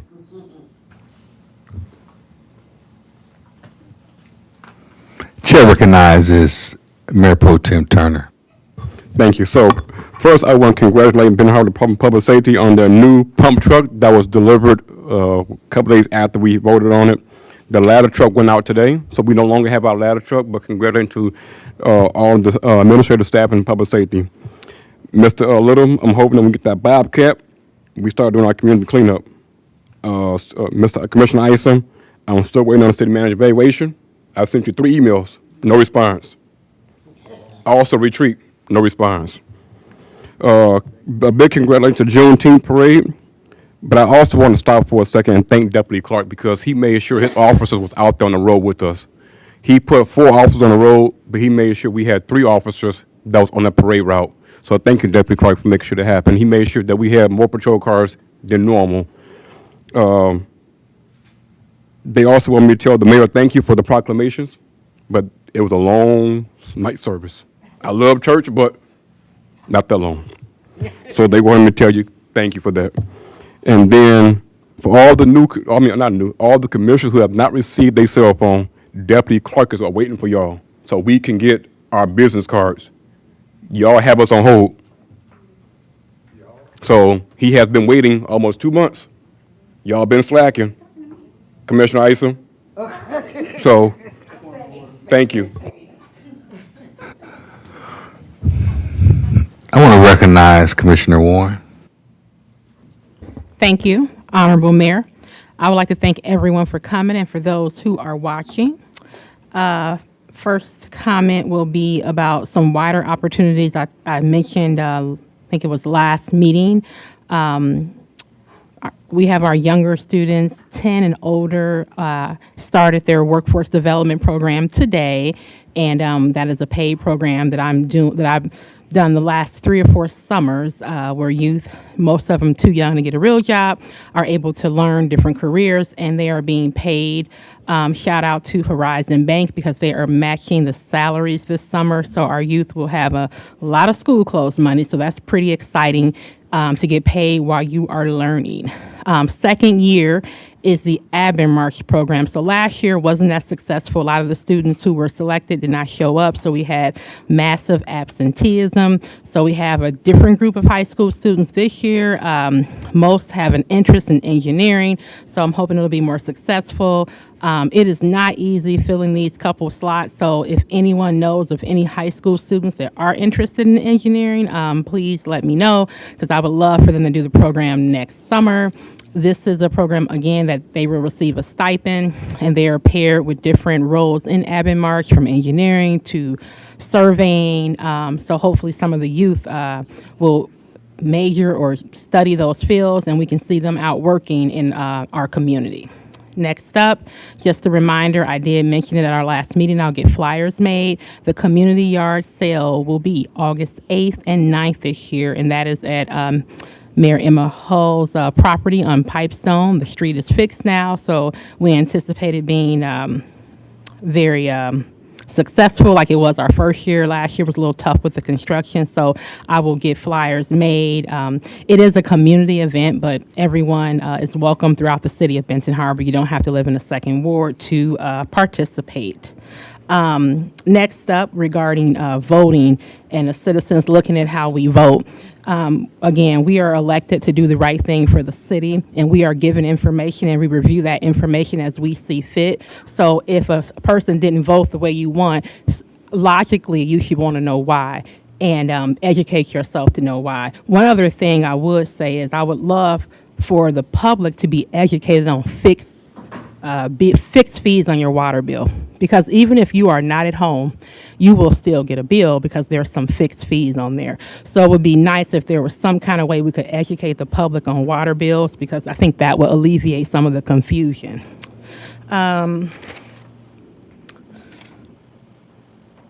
I think I'm done early. I said this before and I'll say it again. I don't have an official second ward cleanup schedule just yet, but you can always clean up in your area. If we all do a little, a lot can be done. Thank you so much.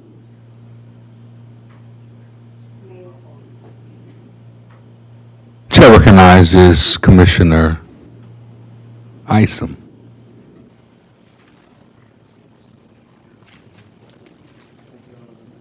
You, Honorable Mayor, thank everyone for coming out tonight. I want to thank the Edgewater Coalition for their concern and comments, and I know they'll be back. And I'd like to thank Miss they're going to stay on it.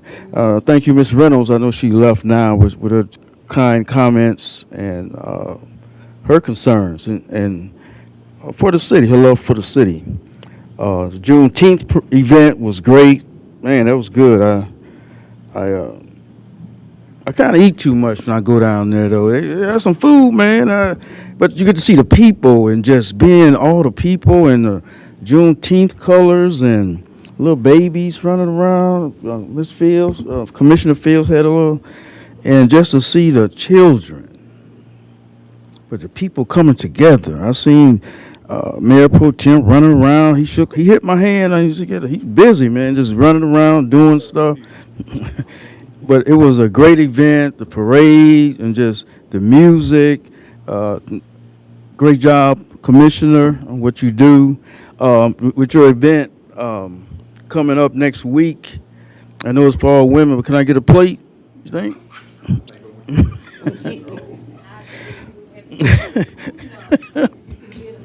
See there? The dedication to my president, Mamie L. Yarbrough, Benton Harbor Public Library. That was a great event. I never done nothing like that before, but just to get in front of the people and speak, it was a great event. And she got a beautiful portrait. Everyone go over there and check it out. Done by Eric Radford. Yeah, great, beautiful portrait. She's a living legend, you know, and just to see her look up and see the sign up there. I think it's on both sides too, if I'm correct. But she is well deserved. And you know, we're just gonna, you know, sometimes you vote yes, sometimes you vote no, but you vote your conscience. A couple of years ago, the Personnel and Finance Committee recommended two utility payment assistance. The first one was $356. The second one was $750. So I know I have this out of Personnel and Finance Committee. We have tried to help the people. Try. That's all you can do.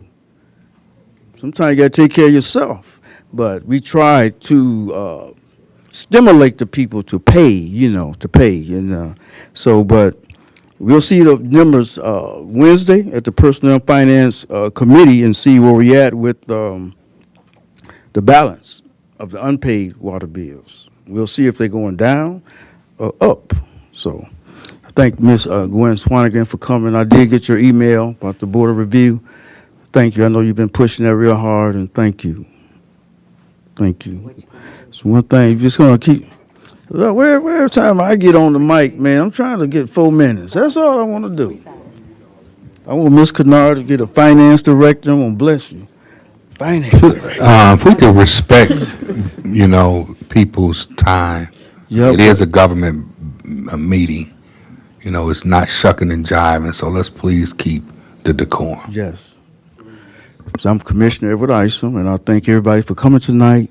And the Detroit Lions starting a camp pretty soon, so be on the lookout for that. God bless you, and expect great things. Thank you. Chair recognizes Commissioner Henderson. Thank you, Honorable Mayor, and just like to thank everyone who came out tonight, every resident who spoke about the issues that they had experienced, or appreciate hearing their concerns. I'll start with the closure. After 10 p.m. to restrict access when you move on a beach. That's probably one of the things that you probably should consider before moving on a beach, that you're going to have people out there at all times. The beach closes at 10 p.m., but people still drive through. I've driven through on the weekends, and I do it intentionally, actually go all the way around and around. And so I think living on the beach, that's part of it. I do understand the issue with people shooting, but as somebody stated, residents have been in shock from all of the shootings that happen on a regular basis. So it's almost like experiencing what some of the residents are dealing with, specifically because we do have a lack of presence, because we have a lack of people going into law enforcement, and our police force is stretched to the end. There may be resources, but you have to have people who are willing to go through training for the 6 months or whatever the training is. And I think that's one of the issues, finding qualified people who can actually pass that test and actually go through that rigorous training. So if anybody knows of a young man or woman who wants to become a police officer, they should be directed to public safety, because we do need that. But I think to restrict our force to just one general area with all of the stuff happening in the city would be a travesty. And I hope when there's other things happening in the city, we see that same coalition show up to help voice their concerns about what's happening in the general area of Benton Harbor, and not just one specific area. But I do understand, because our residents are dealing with it all the time. Heard gunshots the other night. We called the police. We don't have apathy towards it, because it's important that we continue to call the police. So we hear it all the time. And it's people that's driving through there that don't even live in our community that's causing some of that havoc. So that's the other disheartening part, that we need to make sure that people know it's not necessarily Benton Harbor kids, because I've been out there and they drinking, smoking, they having a good time in the parking lot of Gene Clark Park. It's not always people and residents, specifically young people from our area. Just to address that, and I agree. The languages in that ordinance does need to be updated, but we're going to do it because we've been updating ordinances, and we're going to continue to move forward.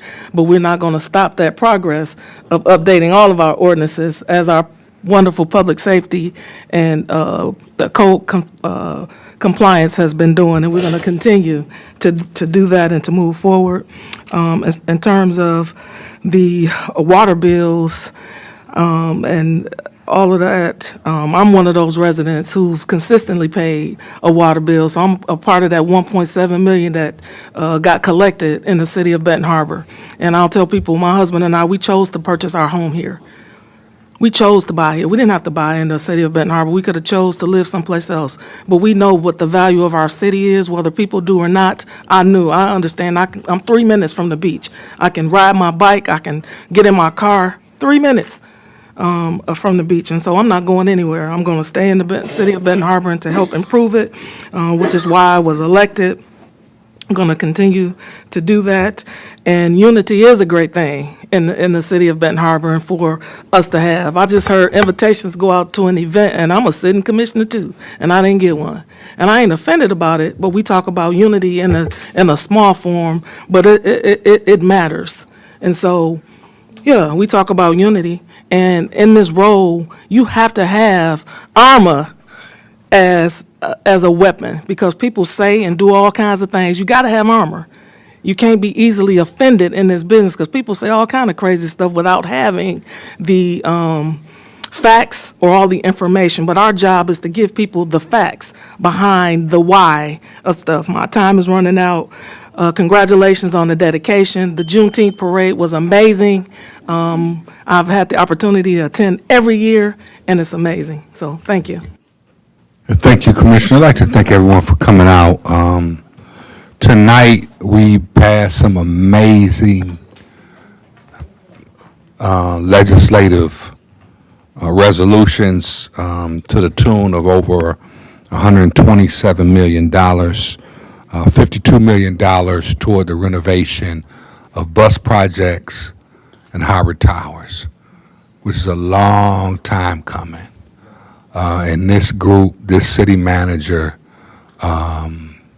were the ones who delivered on years of cries by residents.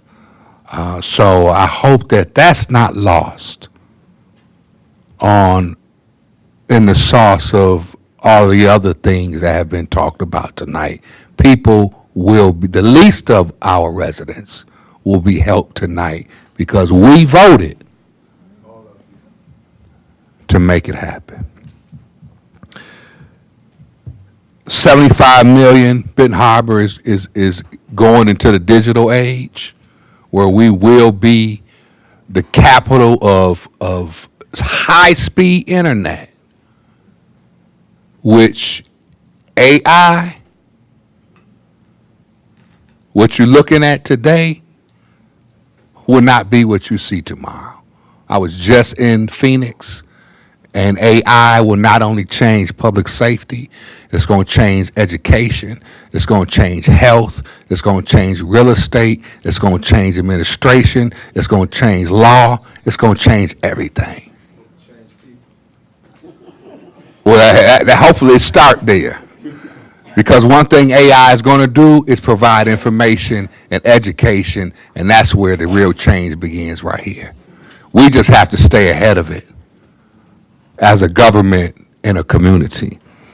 So we did that tonight. You know, I've been in this business not as long as Commissioner Henry. I'm hopefully I can survive as long as she has, because this business is not easy to have what you call staying power. But one of the things that I can say warmed my heart, I was in Lansing having some serious meetings on my way to the next one, and I saw 2 students from Benton Harbor, and I'm wondering, who are they with? Commissioner Santana Warren. And, you know, nobody knew. She didn't say, oh, look at what I'm doing. But the smiles on those young people's face, I said, man, that's why we're doing it. Our future, our young people. Because if we can't get it right, hopefully we can pay it forward and they can straighten all of this out. As far as Gene Clark Park, that's owned by the people, not a coalition, not a group. That's the people's property. That's public property. So we hear the concerns. May 18th, is that what's being thrown out there? That's one incident. And keep in mind that group was pushed from Silver Beach and they came over to Gene Clark Park. So the ruckus was already taking place. It's unfortunate that happened at our beach. But, you know, we're working to resolve and mediate. But the other thing is there's no legal framework to shut the beach. And as far as I'm concerned, if you want to put a gate up, put it around your own house. But we're not putting up gates and shutting gates at Gene Clark Park. Now, I can't support it. Now, if I'm the only vote, or if it even comes to vote, but I'm not supporting putting up gates and gating off, putting a wall up at Gene Clark Park. I can't do it. Is there a motion to adjourn? Motion to adjourn. Support.